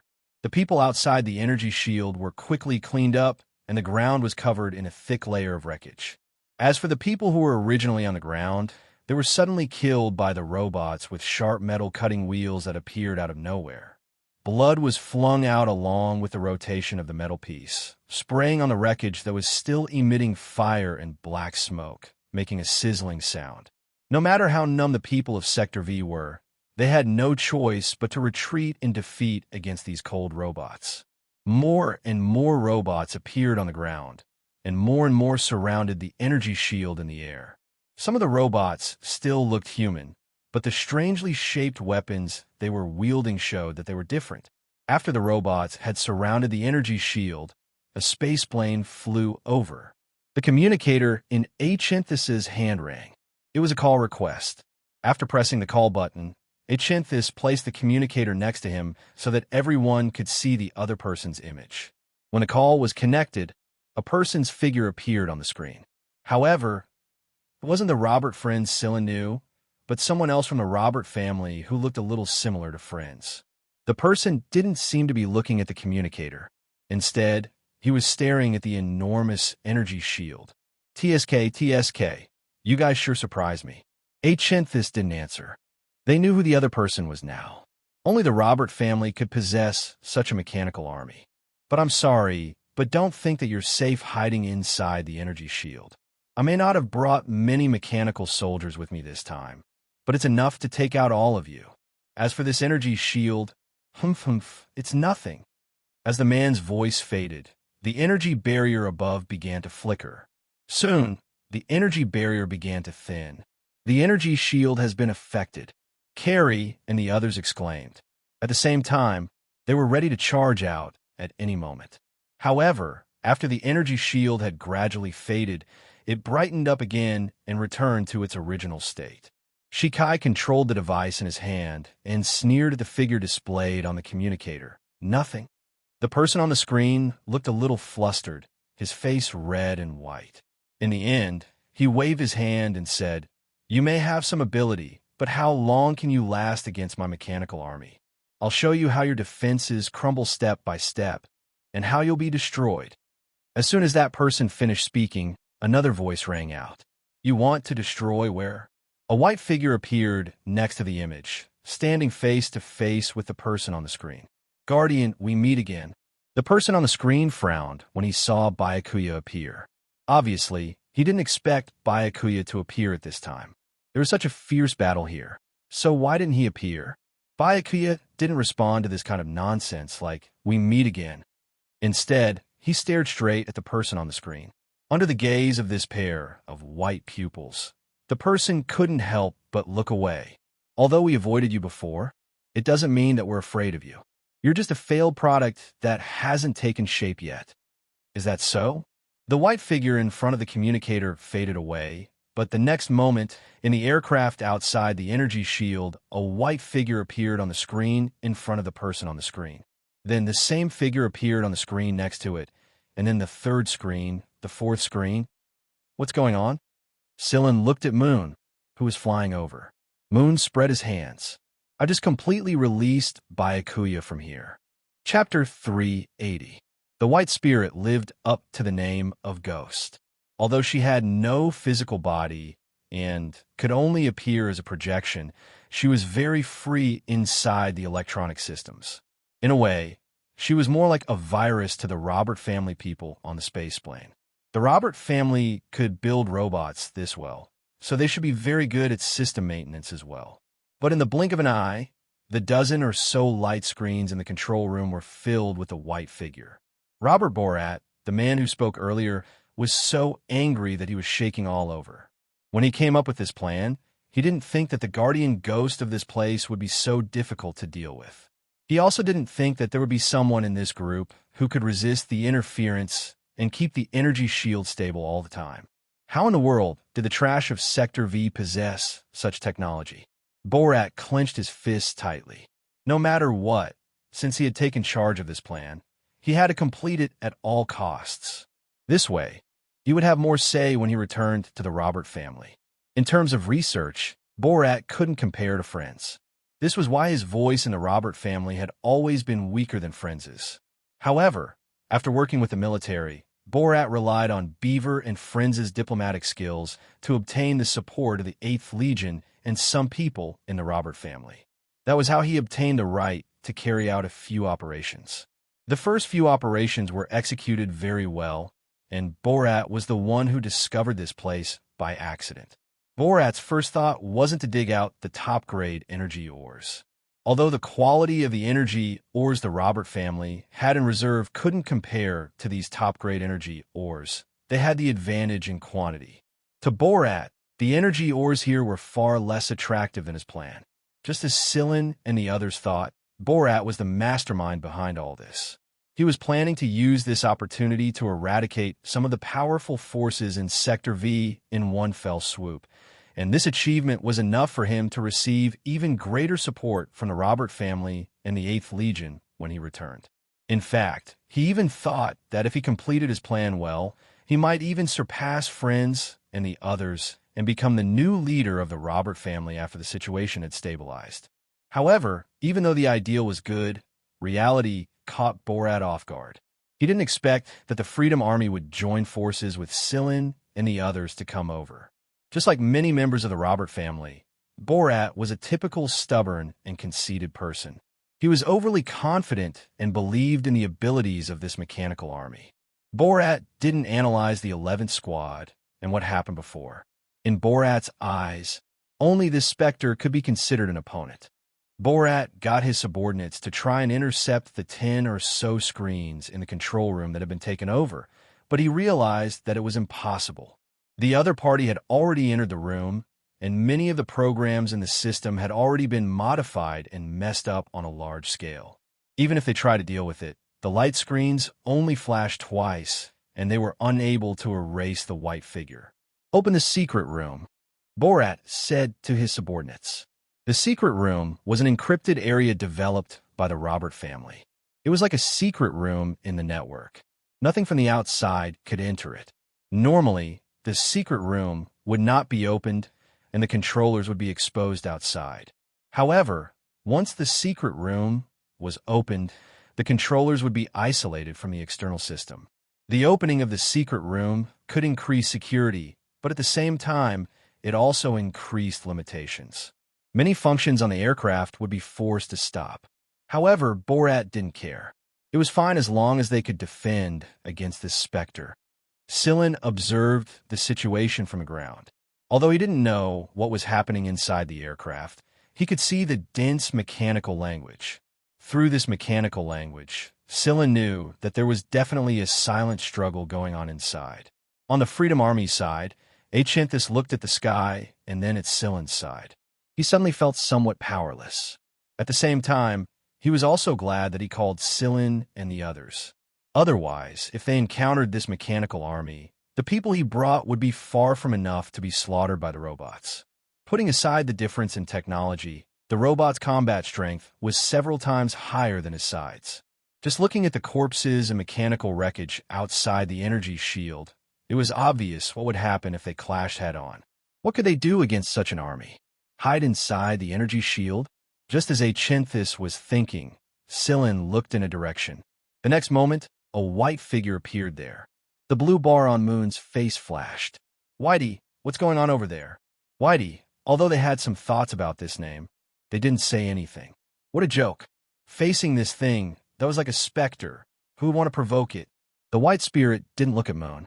Instead, it stared at the aircraft in the sky and said, "They have isolation measures." "Then what we do now?" Carrie looked at the robots outside and asked Sillin. If they went out like this, they would definitely not have an easy time. Those robots weren't the slow ones from before. They could clean up everything in the air in such a short time. If they went out, it would be a tragedy. Before Sillin could answer, Borat's voice came from the loudspeaker on the aircraft in the sky. "You guys like to hide inside, right? Very well. I'll let you personally experience the Robert family's mechanical army. Feel what the apocalypse is. Attack." Following Borat's order, the robots in the sky and on the ground started attacking the energy shield. Although they were able to withstand the bullets and cannons, the shock waves caused by the intense attacks made the people inside feel dizzy. This was especially true for the Freedom Army. They did not have the protection of the 11th Squad. The protective suits they wore could only withstand the harsh environment of the planet, not the shockwaves from the shockwaves. The Freedom Army couldn't hold it in anymore. They shouted that they wanted to go out and fight the metal creatures outside. They would rather go all out than endure this kind of torture inside. Achinthus looked at Scylla and asked for his opinion. After all, Scylla and the others had control of the energy shield. If Scylla and the others didn't agree, there was nothing Achinthus could do unless they fought. However, he didn't want to break the alliance that they had worked so hard to form. Let them endure it for a while. Half a minute at most, Scylla said. Scylla had Shikai and Shimu take over the controls. He also had Carrie and the others land the fighter. The people of the Freedom Army were getting more and more irritable. Because of the vibrations of the energy field, there were a lot of charged particles in the air inside the energy shield. The charged particles made them feel uncomfortable, like thousands of needles were poking at their bodies. Their bad temper was triggered. If it wasn't for Achinthus suppressing them, they would have already started fighting. In this half a minute, Scylla and the 11th Squad started reorganizing their equipment. The weapons used to deal with the robots were different from the ones used to deal with humans. The bullets used were also different. Clad in armor, Carrie and the others walked out of the fighter. Out of habit, Carrie installed a shoulder cannon on his shoulder and buckled the foldable wrist blade on his arm. Then, he assembled his gun and stretched his limbs while holding it. When Achinthus counted to the 23rd second, a high-energy beam appeared in the sky. The target wasn't the energy shield they were in, but the robots outside. They weren't just coming from the sky. They were coming from every direction. Originally, it shouldn't have taken this long for the robots to arrive from the starship. However, Shikai had to spend a little more time to make a better setup. The Freedom Army was a little stunned. Not long ago, they saw a robot army slaughtering a couple of Sector V's other forces corps. Now, a similar beam was pointing at the robot army outside the energy shield. Who is it? Inside the spaceplane, Borat looked very bad. The spaceplane he was in had been hit a few times, and he nearly fell to the ground just now. It was only after he had his men activate the energy shield that he recovered a little. However, it was only a little. Since the secret room was open, part of the detector's functions were disabled. It was why they didn't notice the incoming enemies at first notice. Are those robots? Borat's subordinates exclaimed in surprise. The distant robots were growing closer and closer. Their silvery white bodies glowed coldly in the dark sky. Yes, everyone who saw them knew that they were robots. Moreover, the appearance of these robots was similar to the mechanical army that Borat was currently controlling. Some were in the shape of birds, some were in the shape of humans, and some were in the shape of other animals. What? Is there anyone else in the League of Stars other than the Robert family who possesses such a mechanical army? Inrelson asked next to Achenos. Blue looked at Scylla's direction and said softly, "This is why they are so mysterious." The robots on both sides grew closer and closer. The robots that were attacking the energy shield turned their muzzles towards the newcomers. Although the outside didn't look much different, Borat quickly discovered that the new batch of robots were very adaptable. They were more like well-trained soldiers who knew how to line up, cover, and cooperate better. For example, when the robots on his side were concentrating their firepower, a large robot would appear and activate a beam shield. At the same time, the smaller robots around them would swiftly hide behind the beam shield and the large robot. Then, almost at the same time, the robots that were hiding behind the large robot would swiftly change directions and launch a crazy counterattack right after the first round of gunfire. Such a thing was easy to say, but if combined with the flying speed of those robots, it would be very difficult. Although the robots' programmed commands allowed them to do this, Borat still felt that there was something wrong with these newcomers. He couldn't tell why, but he felt a little annoyed. While Borat was annoyed, under the watchful eyes of everyone inside the energy shield, the two sides collided. Borat had always felt that his mechanical army was the best in the League of Stars. The amount of money that the Robert family had spent on them was enough to make any of the top families in the League of Stars turn their heads. Even the 8th Army had invested a lot of money into this army. However, all of Borat's pride was shaken by this brief collision. A batch of robots was sent flying. Although some stabilized themselves after being knocked back, the large dents on their bodies show that they had failed. Looking at the other side, even if there were dents, they weren't to a frightening degree. Moreover, they recovered in an extremely short period of time. Although they were both made of memory alloy, there was a clear difference in the speed at which they rebounded. This wasn't just a problem with the material. It also involved other aspects. Even though Borat wasn't very accomplished in research, he still had some knowledge about robots. From this brief collision, Borat saw too many things. When a mechanical beast from a she family that looked like an eagle collided with another mechanical beast, it didn't separate from its opponent. Instead, at the moment of contact, it suddenly transformed from an eagle into a python and tightly coiled around the mechanical beast. Many serrated teeth appeared on the python's body, and the teeth carried high-energy lasers. Then, as it coiled around the mechanical beast, it cut the trapped prey into several pieces. All of this happened in the blink of an eye. There were many situations similar to this eagle mechanical beast. They could choose the best method and form based on the opponent they encountered and then kill their prey. The few small mechanical beasts on the ground also used a similar method to resist. When faced with a large opponent, they quickly gathered together and fused into a large body that was even larger than the opponent. Sillin saw the newly assembled big guy that looked like a diamond waving its huge fist and twisting a robot in front of it into two. Then, it nimbly turned around and hammered the guy that was preparing to sneak up on it. The sneak attacker's head was directly smashed by the diamond hammer. Bang! Following the shot of cannonball, a big hole appeared in the chest of the big mechanical King Kong. However, it didn't collapse. Instead, it split into a few small mechanical beasts and continued their hunting mission. What is that? Some of the Freedom Army members were stunned. Inside the energy shield, Shikai put away the microcontroller in his hand. It's not perfected yet. I can only use rough embryos to fight first. Shikai's tone was regretful, but the corners of his mouth couldn't help but curl up to show his pride. Look, even rough embryos are enough to deal with these trash. After observing the situation for a while, Sillin signaled Shimu. Let's move on to the next step. A while later, several large energy shields appeared around the area where Sillin and the others were located. These shields protected the energy ores so that they wouldn't be usable if they were destroyed. Now that they had released White Knight, there was no need for Sillin to stay in this area any longer. He signaled to the 11th Squad, and they immediately got ready to work as a team. They had done this many times already, and the newcomers like Mogaz and the others had gotten used to it pretty well.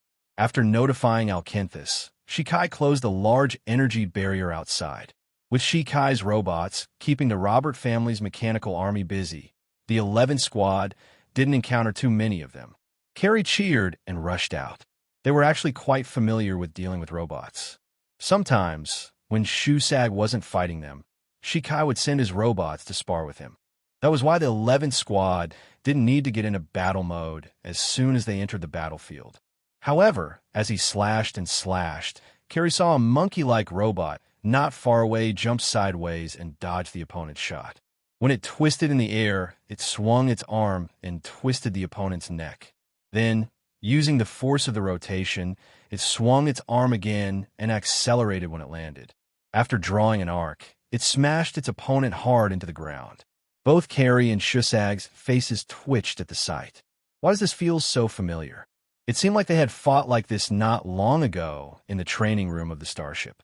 However, it was Carrie who was flung out of the training room. This time, it was the Robert family robot who was pinched by the neck and smashed into the ground.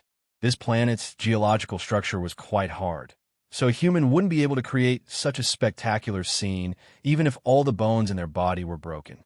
Still unsatisfied, Shikai's monkey-shaped robot added 2 more kicks. If it wasn't for another Robert family robot, Carrie had a feeling that the monkey-shaped robot would have used its laser blade to finish off the robot.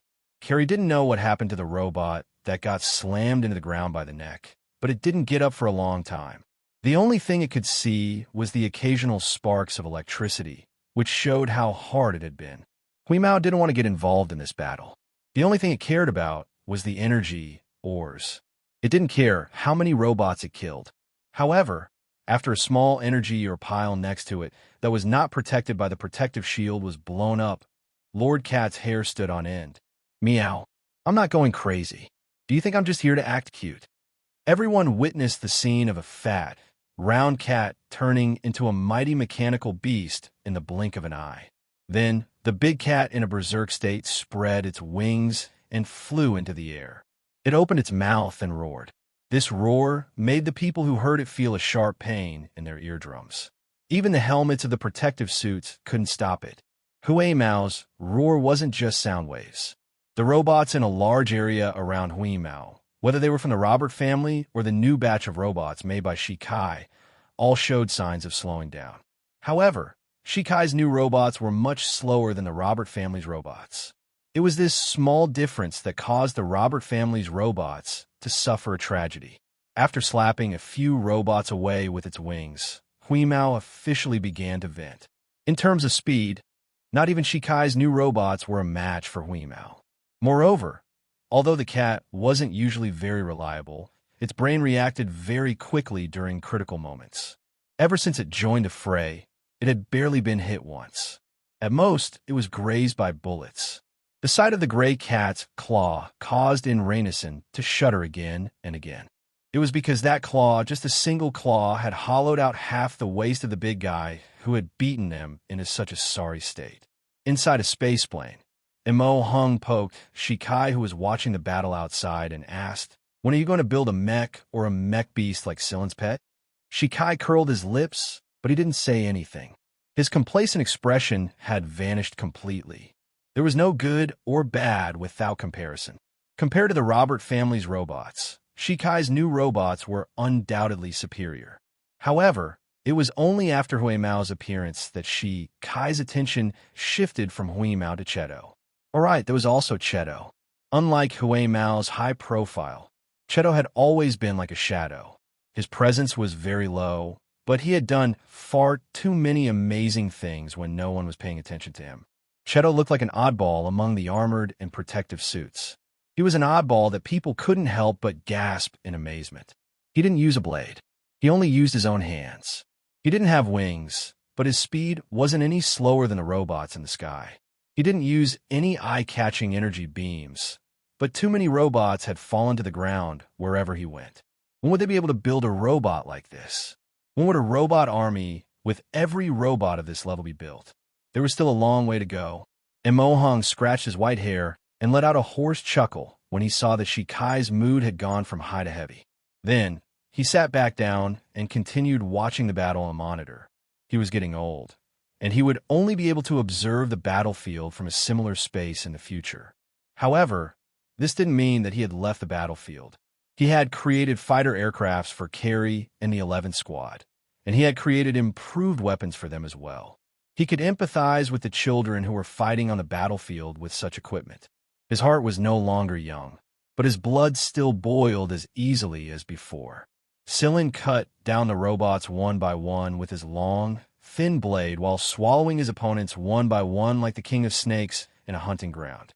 The robots hit by the Hell Thunder Snake S would explode one after another, and the trio who had been paying attention to Silen noticed it as well. A couple of robots around Silen had been killed before they could even get close to him, and most of them weren't aiming at Silen at all. Achanthus recalled the incident on the passenger starship. If a conflict had broken out back then, the three of them would have been the ones to die. Forget Cheto, Silen alone was enough to send all three of them to hell. Moreover, Achanthus was sure that the strange gray cat was on the starship at the time. He was glad that he hadn't made an enemy out of a person like that. Their team was only made up of a handful of people, but they always managed to surprise him. Our cooperation must continue. This was the firm resolution Achanthus had made after this experience. Unlike Achanthus, Qing's attention was drawn to Silen's blade. Other people might not know the origin of the blade, but Qing did. Her foster father used to be a big shot of Sector V, but he was assassinated later on. From her adoptive father's notebook, she learned about the Star Hunter Osculos, as well as Osculos' Slender Blade. Indigo was a little suspicious when she saw Silen take out the blade, but as Silen cut down the robots one by one, She realized that the blade was a piece of cake for her, and the others, even though their expensive blades, weren't able to do it easily. That's right, it must be that blade. Osculos was killed by someone. The news was spreading throughout Sector V, but no one could come to a conclusion as to who killed Osculos. Some said it was another star rank hunter, and some said it was a heavenly mandate soldier from the military. It was because no one could imagine that someone at their level could be killed by someone else. But now, Osculos' blade was in Silen's hands. How could Qing not be shocked? Who the hell is Silen? Other than Shikai's mechanical army, the 11th Squad, and the Freedom Army, spikes, clamps, and other traps would pop out of the ground from time to time. They were all controlled by White Knight. A lot of people had come here before, and all of them had perished in this area. Not even their bones were left behind. Right now, their opponents were robots. Even if these traps weren't as effective as they could be, they were still a great help. On the battlefield, the situation began to tilt. Borat almost pulled out his meticulously groomed hair, but it was useless even if he scratched himself bald. His subordinates had already made arrangements to escape.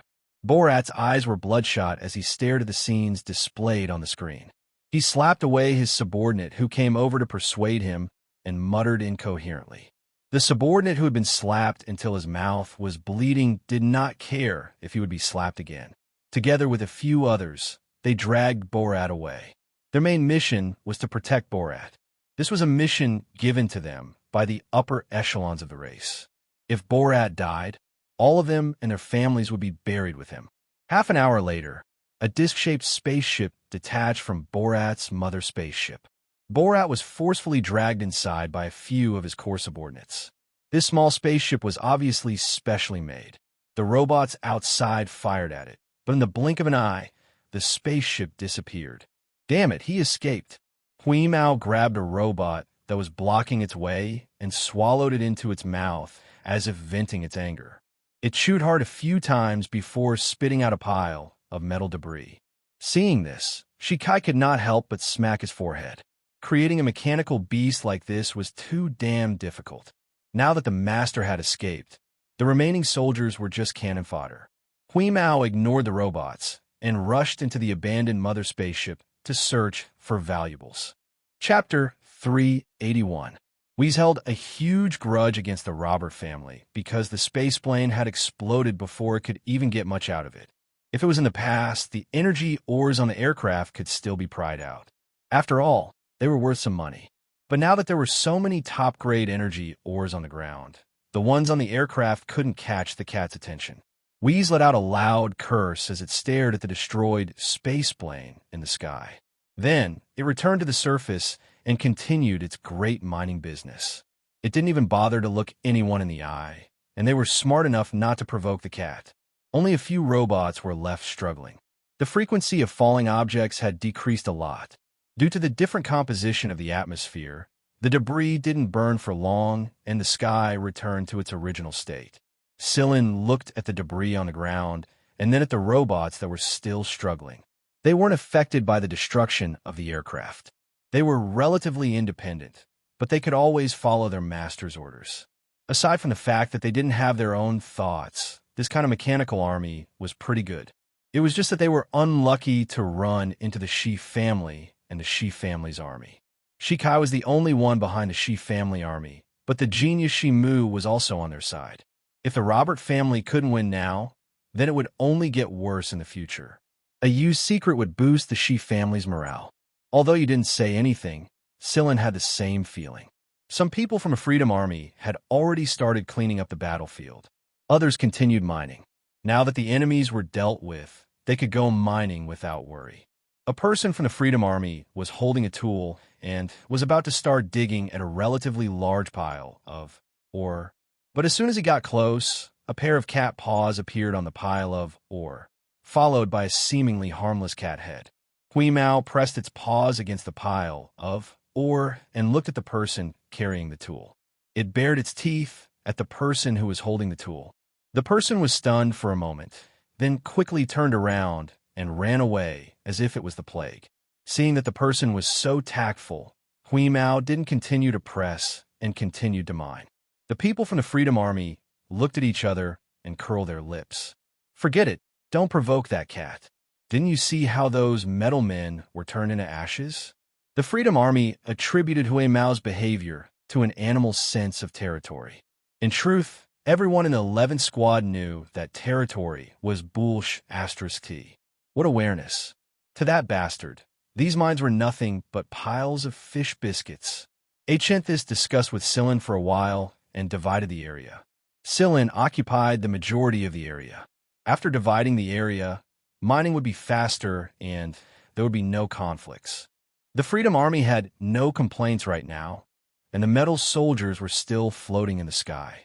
If a fight broke out, then they would definitely be the ones to suffer. It was better to be obedient, and at least they could reap some benefits. The fact that Alkenthis had brought them here meant that their brains were a bit better than most of the lunatics at Sector V. Not only were they a bit better skilled, they were also smarter than most of the madmen at Sector V. The danger was over, and there were still metal soldiers standing guard in the air.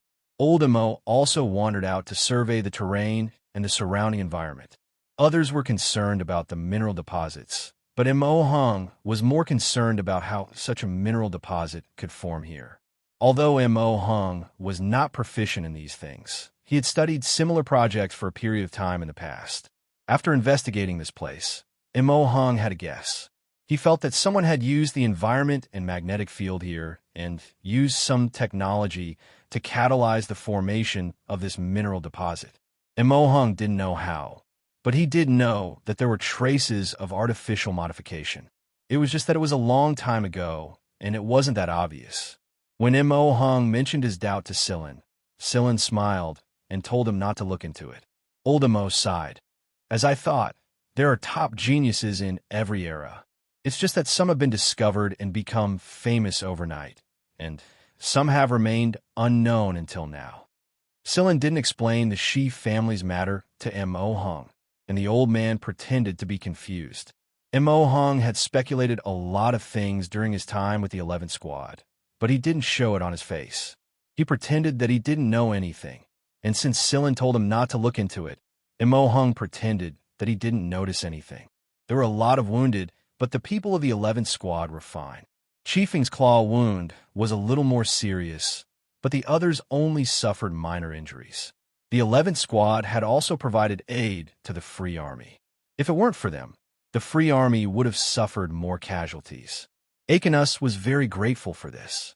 A lot of places on the planet, especially places with a lot of mineral deposits, had projectors installed underground. That was why White Knight could be seen in the form of a projection. For example, right now, White Knight, Moon, and Sigma were taking a walk side by side, but no one knew what they were talking about. It was a soundless conversation that most people couldn't hear. After a period of communication, Moon and White Knight walked into the spaceplane. We stopped watching them after seeing that the mines had been cordoned off and played with them. Your White Knight, Hui Mao stood on a high shelf and looked down at the white projection below. It was growing more and more fond of the feeling of looking down at others from high place.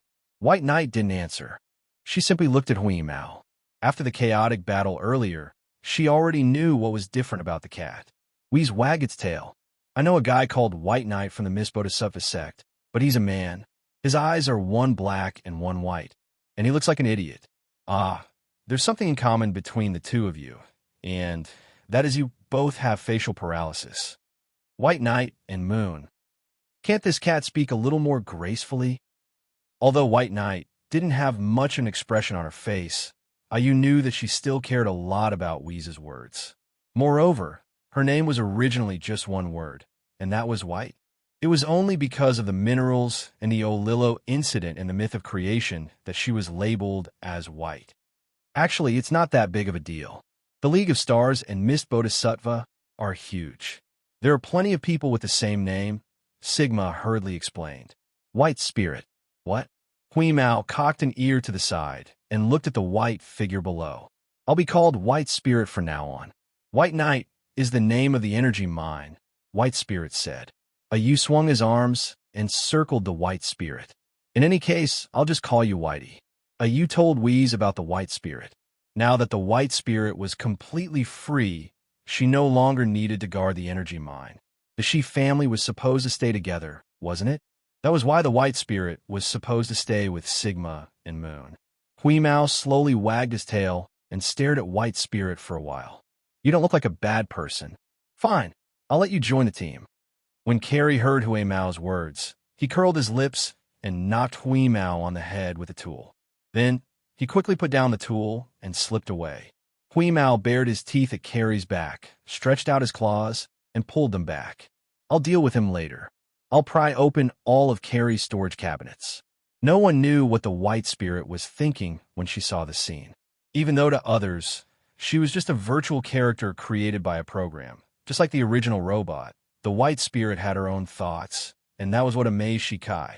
Huimao bent his forelimbs and combed the hair on his head that was messed up by Carrie.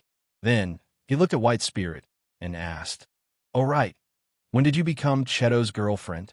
White Spirit. Who the hell is Cheto? The White Spirit looked at Moon, who was counting his fingers, and then at Sigma, who was looking left and right. I want to know as well. Chapter 382. The edge of the mining area was littered with debris. The cleaning robots only cleaned up the debris within the mining area briefly. They didn't bother to clean up the mechanical debris or the smashed robots outside of the mining area. The Freedom Army only took care of their own casualties. They didn't bother to deal with the metal guys because they were all too busy right now. Right now, Cheto was standing quietly in the middle of the wreckage. He looked very bleak in this dim environment, or at least that was what Carrie thought. Carrie had just knocked Huimao with a tool and slipped out of the mining area. When he was circling around the perimeter, he saw Cheto standing among the wreckage, so he turned a corner and walked towards him. In Carrie's opinion, Cheto must have been touched by the scene. After all, Cheto was a robot. How could he not be emotional when he saw the wreckage in front of him?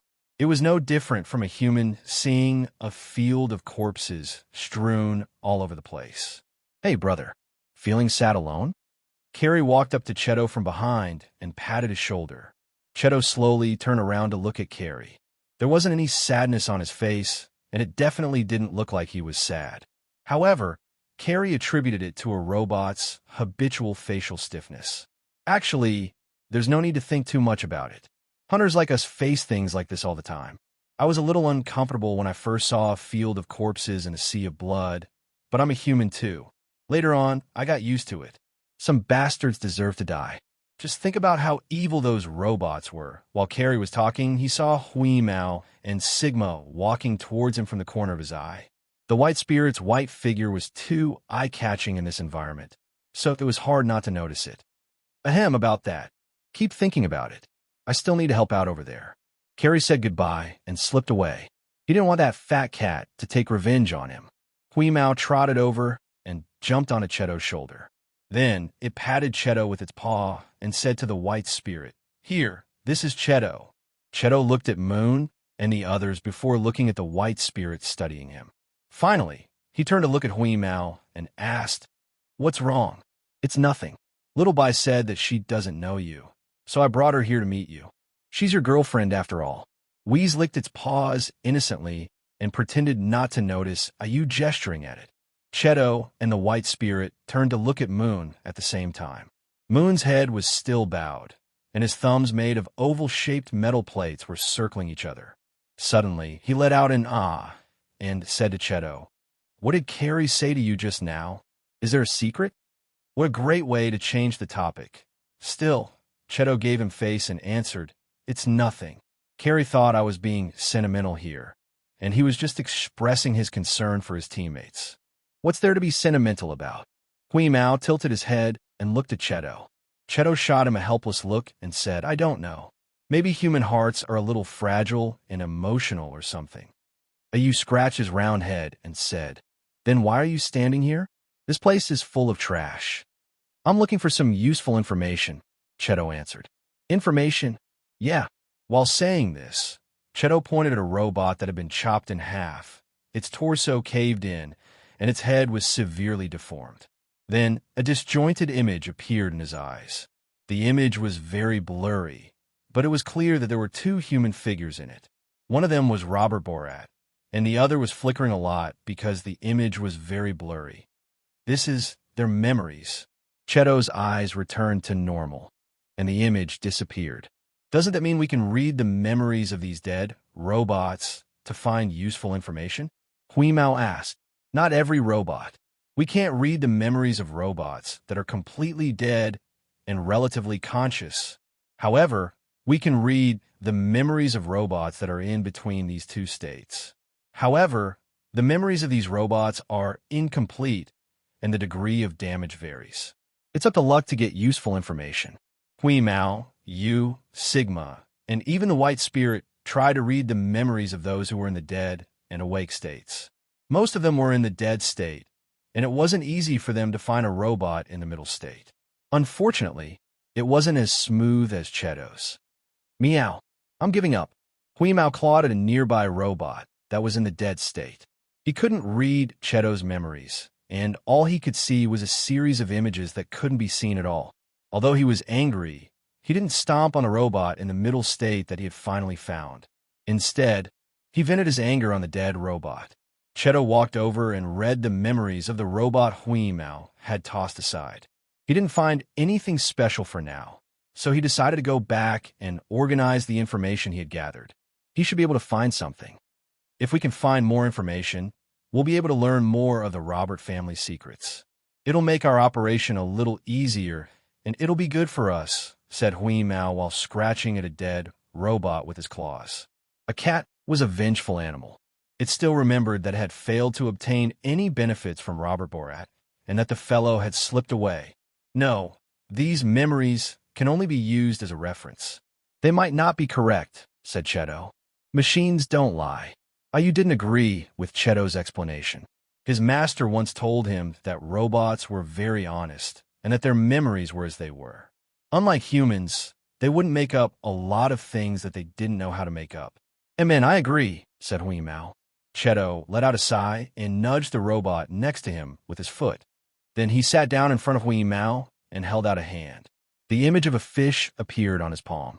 It was a fish Hui Mao had raised in a pond in Sigma's indoor garden. What is this? Asked Cheto. Fish, of course, replied Hui Mao.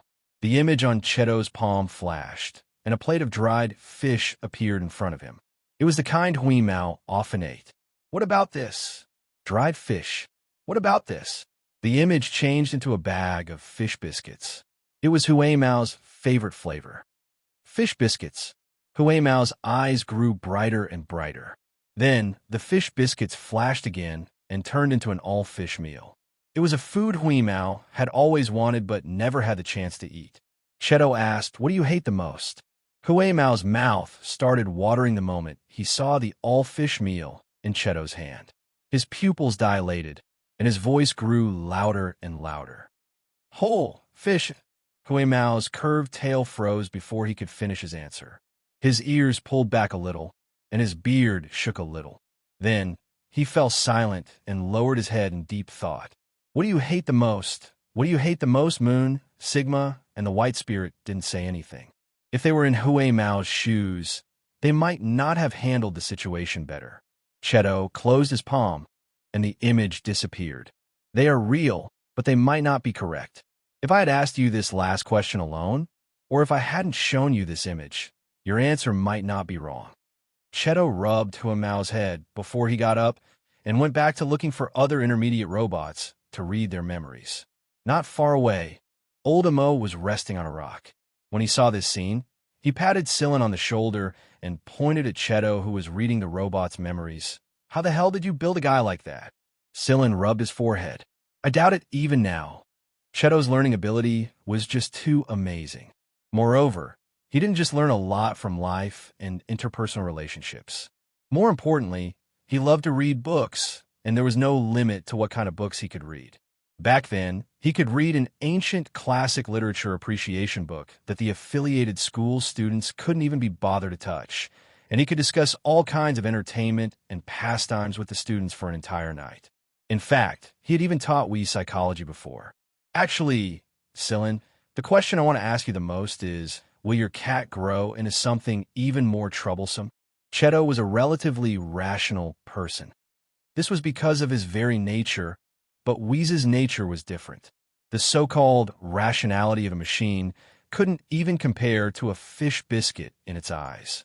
Scylla didn't know that the cat's mind was different from that of a robot or an animal. The reason Cheto was able to read the memories of the Robert family robots was probably because Scylla had used the Robert family's first-generation liquid core brain when he built Cheto. Although the liquid core brain inside Cheto's head was completely different from before, he still knew some of the Robert family's technology better than anyone else. 2 days later, the Freedom Army was more or less done with their business, and the 11th Squad was ready to return home. They had gained a lot from this trip, and it was all thanks to the 11th Squad. Without the 11th Squad, the number of people who would have made it back alive could be counted on one hand. The rest of the wreckage was dealt with by the Freedom Army as well.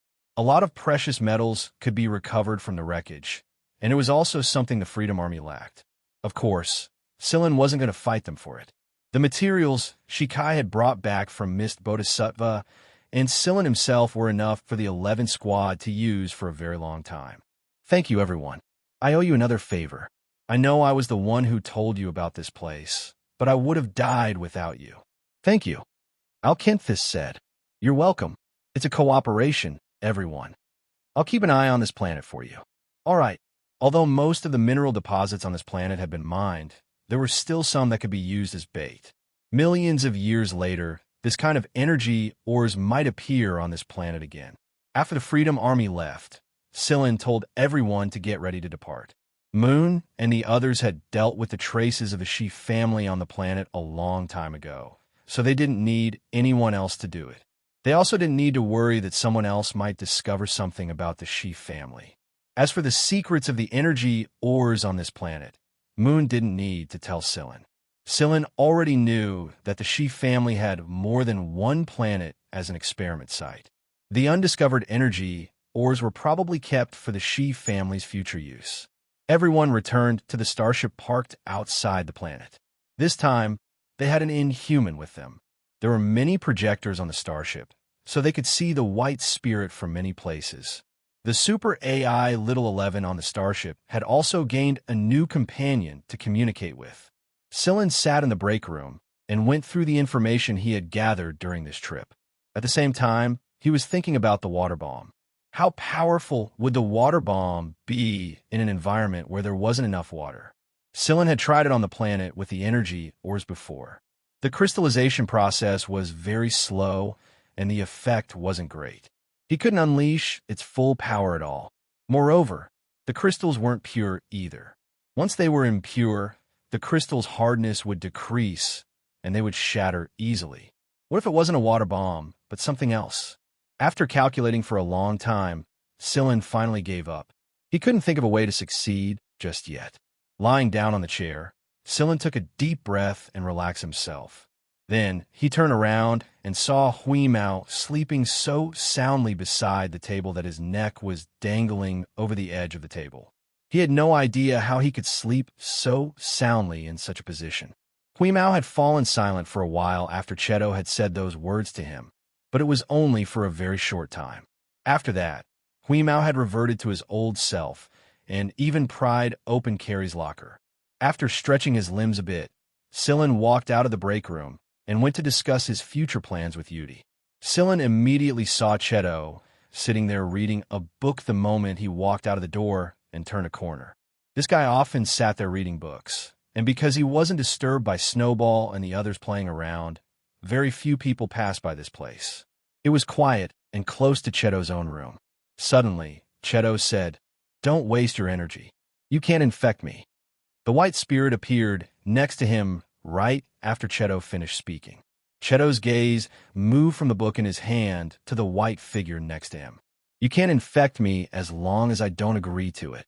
The white spirit stared at Cheto for a while before pointing at the book in his hand. "Why do you want to read these things? They can be firmly memorized through data transfer. What I enjoy is the process because I can learn a lot of things through this process, and in the process, I can feel that I'm not a rigid machine." The white spirit didn't quite understand Cheto's words. It was because Ayu had told her that they were advanced robots that were different from normal rigid robots. Therefore, she couldn't understand what Cheto was saying. Noticing the white spirit's confusion, Cheto flipped his palm and revealed a white interface. Let's take drawing as an example. If I want to draw a sea beast, the image of a sinister-looking sea beast appeared on the white interface. Its wide dorsal fin cut through the waves like a giant blade and rose straight into the sky. Is this a drawing? No, it's not. This is a direct reflection of the information in my head. I didn't draw it. While saying this, Cheto took out a pen and a drawing clip from his backpack beside the bench. He put down the book in his hand and placed the drawing clip on his knees. Then, he flipped to a blank page and started drawing with the pen. The charcoal brush carried an ancient charm as it slowly drew a silhouette. Then, the silhouette turned from blurry to exquisite, and the sea beast slowly took shape. The white spirit watched quietly from the side. She seemed to be starting to understand something. However, she was an incorporeal body, and she was used to conveying information through virtual projection. She couldn't walk and move freely like Cheto and Ayu. Her range of activity was always limited to a virtual world, and even her body was incorporeal. It was like a soul without a body. Do you want to give it a try? Cheto looked at the white spirit with a smile. Ow! It was still the same cold voice, but this time there was a hint of hope in it. Cheto raised the hand, holding the pen. The hand that was originally identical to a human's gradually changed color until it was almost the same silver color as a crude robot's. The white spirit was stunned for a moment before she sat down next to Cheto. She reached out and touched the silver arm. Then, the two arms overlapped. Cheto once said that no one could infect him without his permission. No virus or program could infect him. However, he had removed the seal on one of his arms and allowed the white spirit's hand to attach itself to it. It looked like the arms of two people had overlapped. The silver arm slowly turned back to the same color as a human's, and there was a white shadow on the arm. It looked like a pair of hands holding a white palm, and the two hands were holding a pen. Next to the completed sketch of the sea beast, a rather exaggerated but cute little drawing slowly appeared. It was a picture of blue skin swinging its tail while standing upright. Its mouth was wide open and spraying water. Standing at the corner, Sillen smiled when he saw it. Just as he was about to leave, he felt a weight on his shoulder. Oh, Cheto is hitting on a girl. Cat's eyes widened. They're drawing blue skin? Why not me? Sillen grabbed Fat Cat, who was about to go over and cause trouble, and walked to the other side of the passage. Meow, I'm going to tell Moon and the others. After Sillen dragged him out of the passage, Huimao ran off to gossip with Moon and the others. The Miantuan hurriedly followed him and grabbed Cat's tail. Then, Huimao ran away with him. Oh, Sillen, you came just in time. I was just about to notify you, said Yudi when he came out of the command room. Sillen walked into the command room, and Yudi showed him the encrypted message he had just received. There was no actual content in the message. It was just a signal band, and the message was for Sillen to contact them through it. Sillen adjusted the parameters of the command room's communicator using the decoded signal band. Then, a human figure appeared on the light screen. I was wondering when you would be able to contact us. Long time no see, kid. Sillen frowned. He didn't think he had seen this person before, but Sillen remembered the voice. What a surprise. Chapter 383. The man looked very ordinary. His clothes and appearance were ordinary, and he did not have the kind of aura that could be felt even through the communicator screen. He looked like an ordinary middle-aged uncle in the middle of a crowd. That was all. However, this person was the person Sillen had been searching for the answer to his doubts. Back when he was in the Grade 1 prison of Sector S, the semi-conscious Sillen had heard this voice, and the voice had even hypnotized him. At the time, whenever Sillen tried to recall the situation before he fainted, he would be affected by this voice and unable to calmly analyze what happened at the time. It was true that Sillen had never seen this person in person, but Sillen remembered this voice very clearly. Moreover, although this person did not rescue Sillen back then, he did not kill Sillen directly either. Wuxia incognito. Sillen looked at the person on the screen. Yo, you know me. The uncle on the screen smiled, scooped a spoonful of ice cream into his mouth, and smacked his lips. I remember your voice, and then I made some deductions based on what happened later. Sillen answered. Although things didn't go too smoothly at Sector S back then, Sillen did admire Wuxia incognito quite a bit. Wuxia Incognito, the leader of the organization Wuxia. He was also the assassin organization Wuxia that he led. Together with Mist, they were known as the two top assassin organizations in the entire League of Stars. Because they were so special, these two assassin organizations basically did not participate in other assassin organization rankings.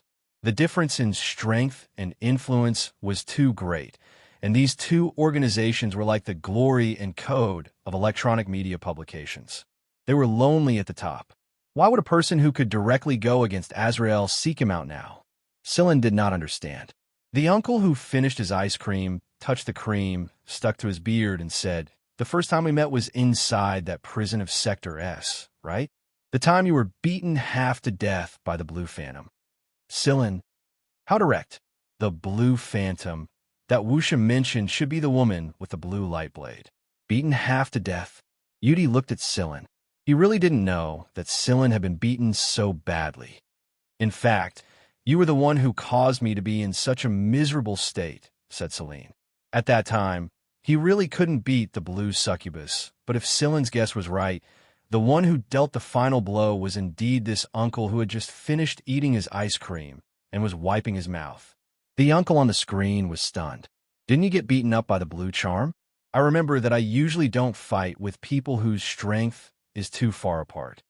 Sillin and Yudi, at that time, Sillin's strength was indeed a little lacking. However, to Yudi, Sillin's strength at that time was very powerful, even in the 6th Division. The difference in strength was too great. This was really a blow to him. I also remember that I had already escaped, but I was pulled back the moment my feet touched the ground, Sillin said slowly. Wuxia patted his head as if he was thinking hard. 5 seconds later, Uncle Ian waved his arm. My memory is bad because of my age. I don't remember." Sillin and Yudi, "Then why are you sending us this message now? There are many people here who are much weaker than you," Sillin said. "That's not it. I just heard that you guys taught that kid from the Robert family a lesson." "Oh, and I helped you silence him. Shouldn't you thank me?" Borat was dead. Sillin and Yudi looked at each other. What they cared about was not whether Borat had been silenced, but how did Wuxia's people find out about what happened here, and how did they coincidentally encounter the escaping Borat? Did Wuxia already have his eyes on Borat and the others, or were they the ones who had their eyes on them? They had their eyes on Borat and used someone else to get rid of the main force, then waited outside to get rid of the fish that escaped the net.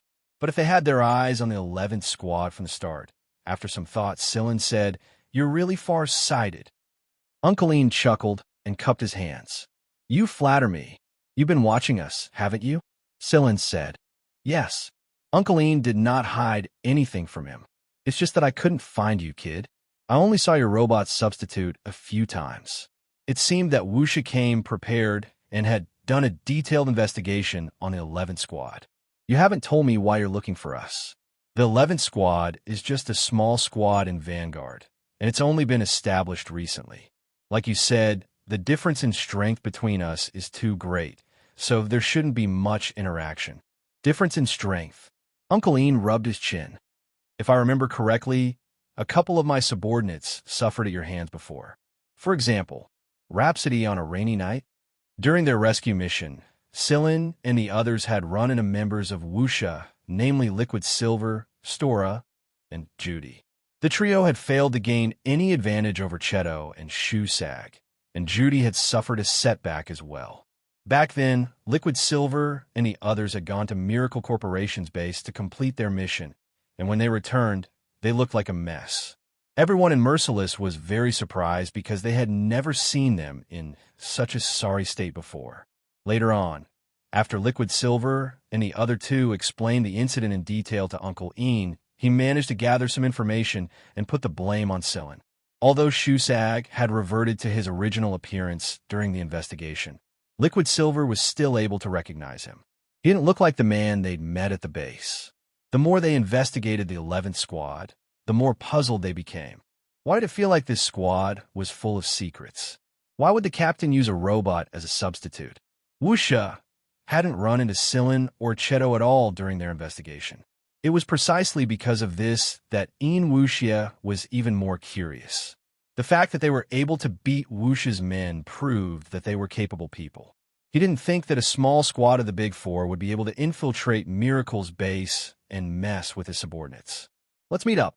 There are some things I need to tell you in person, Uncle Ian said with a sincere expression. Are you going to jump out of nowhere if I say no?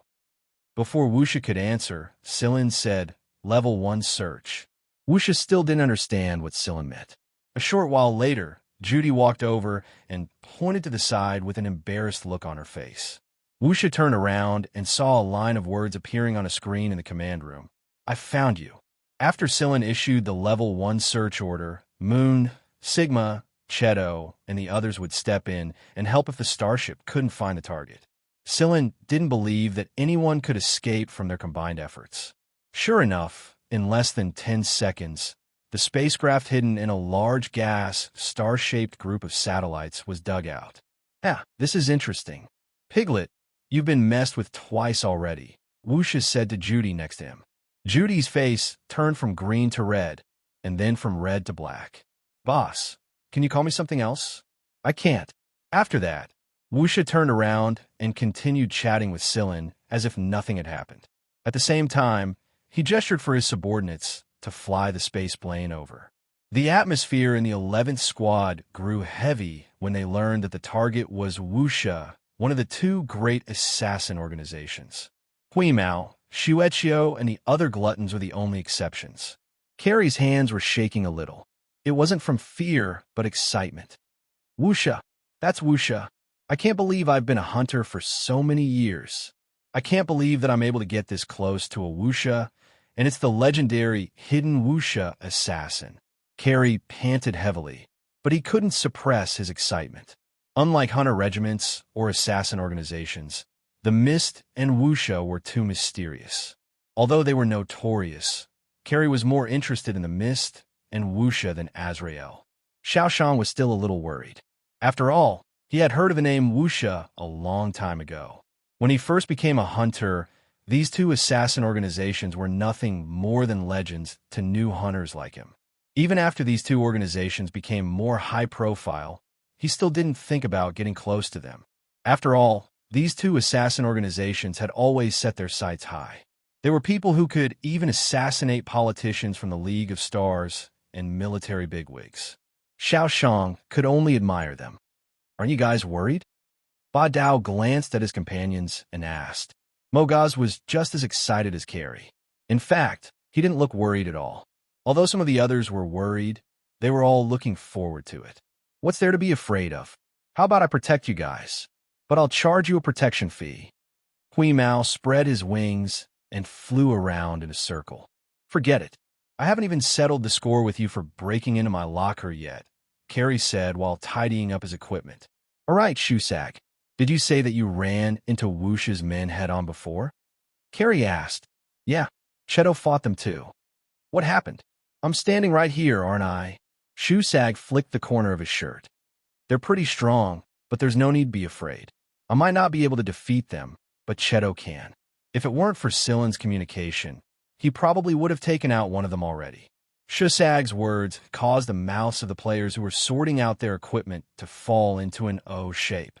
So the real badass had always been around them, and he was keeping a low profile.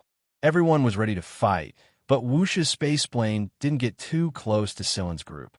Maybe it was out of habit or something else, but Wuxia's space plane stopped a certain distance away from them. Sillin continued chatting with Wuxia through the screen. Let's have a match. If you win, I'll tell you something, Wuxia said. What kind of news? Sillin asked. Vanguard, of course. Why would I waste my breath? Wuxia answered. Not far behind Wuxia, Liquid Silver and the others curled their lips at the same time. You're always full of nonsense, aren't you? How do you want to compete? Sillin asked again. Wuxia looked outside the space plane and said, 2 people from each side. Space combat. Space combat? No, naked combat. Sillin didn't know what to say. On Wuxia's side, Liquid Silver and the others facepalmed.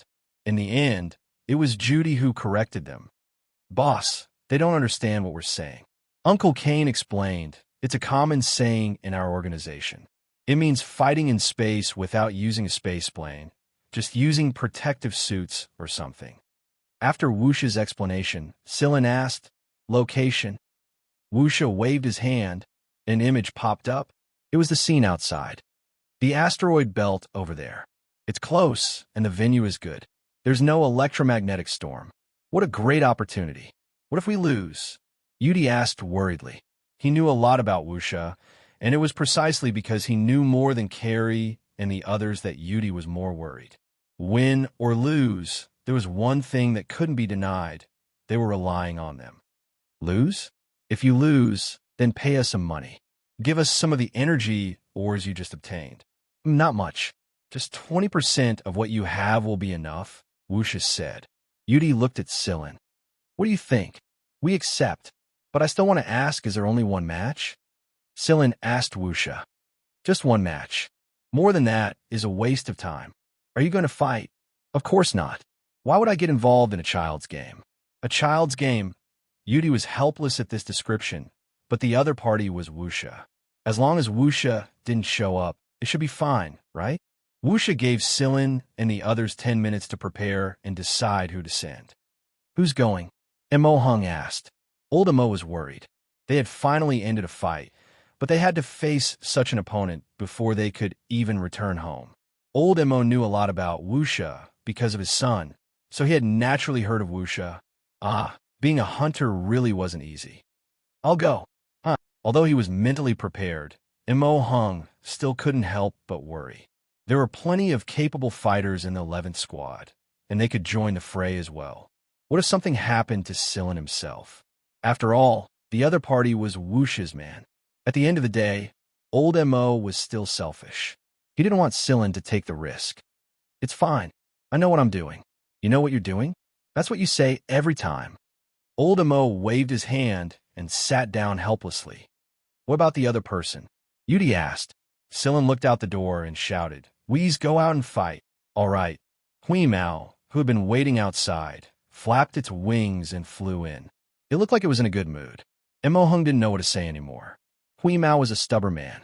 Once he made up his mind, he wouldn't be able to change his mind. As for this cat, well, forget it. 10 minutes later, the screen came back on. How is it? Have you decided? Wuxia asked. Yes, we can start any time, Sillin said. All right, let's begin. As soon as Wuxia finished speaking, one of the spaceplane's doors opened and 2 people flew out. Sillin didn't know who the 2 people on Wuxia's side were. They were wearing protective armor, but unlike normal armor, it was probably made by Wuxia himself. It belonged to the space camouflage category, and there were many thrusters and acceleration devices installed on it. Although it wasn't as light as Shimu's armor, it wasn't too far off. From the looks of it, Wuxia's people often wore this kind of protective armor in space battles. Let's go. Sillin patted Hui Mao's shoulder and walked toward the hatch. Sillin's decision might seem hasty, but he had his own plans. Although he hadn't come into contact with Yin Wuxia much in the past, he had learned a lot about him. Sure, Hua Jing and Lung had told him a lot of things about Yin Wuxia just now, and Mo Hung had told him some things about Yin Wuxia. Since Wuxia was waiting for them, it meant that he was prepared. He wasn't asking for his opinion, so he couldn't turn him down even if he wanted to. Sillin also told Yudi about his plans for all kinds of unexpected situations. He believed that with Yudi's capabilities, he wouldn't disappoint Sillin if something really did happen. Moreover, Cheto and the others were ready to take action as soon as Sillin gave the signal. Moreover, there was a squad of mechanical soldiers on the starship that could fight in space. Hui Mao transformed into his human form at the hatch's entrance. Every time he transformed into this form, he would feel a sense of pride and arrogance. Awe-inspiring, truly awe-inspiring. Flapping his wings, Hui Mao turned around and called out to Sillin, "Let's go." The hatch opened, and Sillin jumped onto Hui Mao's back and grabbed Hui Mao's ears. The man and the cat left the starship together. The venue was the asteroid belt not far away from them. Fat Cat flew over with Sillin and stopped on one of the asteroids. Then, she looked at the 2 people standing on another small asteroid. Inside the command room, on Wuxia's side, everyone was staring at the image on the big screen. It really is him and that cat, Judy said. Just now, they were discussing whether Cheto or that strange cat would be the one Cheto was going to fight. During their investigation of the 11th Squad, there was a video of the cat flying in space after its transformation. That was why they had made a bet on it. Wuxia had bet on Hui Mao's side, and Liquid Silver and the others had bet on Cheto's side. After all, they had seen how terrifying Cheto was. In the end, Cheto was the cat. To be honest, that cat is pretty impressive. Is it the legendary cyborg? Judy asked. That's right. Moreover, it's different from the failed products of those researchers. This cyborg life form is very stable. As Ian Wuxia spoke, he glanced at the little fellow who was standing next to a small cup of ice cream and chewing on it. What do you think? The little fellow looked like a mouse, but it had a long, furry tail and a pair of big, bright eyes. Right now, it was scooping ice cream from the cup with a small spoon. Hearing Wuxia's words, the little fellow wiped away the cream stuck to its whiskers and said, I see. Then it buried its head back into its food. Cheto's gaze moved away from the little fellow. Although they had seen the cat before, it had never shown itself in this form before. If it had shown itself at that time, it would have attracted a lot of attention. Sillin sure hid that cat well. Over at the asteroid belt, Sillin made a pause gesture just when the enemy was about to make their move. Then, he asked, Are there any weapons restrictions? The duo paused for a moment and didn't say anything. A while later, Wuxia replied, Don't bring out that arrogant lightning shooting cannon of yours. We don't have anything like that anyway. In other words, anything except that weapon was fine. Sillin jumped down from Hui Mao's back, and his armor automatically attached to the asteroid. The two opponents flew over from the opposite planet the moment Sillin made his move. Because of the acceleration of the protective armor, it only took a blink of an eye for them to land a few meters away from Sillin. Is it okay this time? The other party asked. It was hard to tell whether it was a man or a woman, nor could it tell their age. It was neither fast nor slow, and there were no loopholes. Do you assassins know how to wait for the start before killing? As soon as Sillin's words fell, the other party made their move. Being able to wait for the other party to be ready in this space station was also giving Sillin face. Just like Wuxia said, this was just a competition, not an assassination. Sillin moved his hand, and the slender, long knife appeared. Sillin didn't intend to hide this. He believed that with Wuxia's ability, he should know something. Even if he wasn't sure, he would still suspect Sillin. The other party's figure disappeared in a flash. When the two knives collided, only a brief flash of light could be seen. The next moment, a similar flash appeared in another place. When the other party lashed out with the spiked whip, Hui Mao transformed back into his fat kitten form under everyone's dumbfounded gazes. Hui Mao's behavior surprised the members of the 11th Squad. Hui Mao had always thought that the ferocious form was the most suitable for Lord Cat.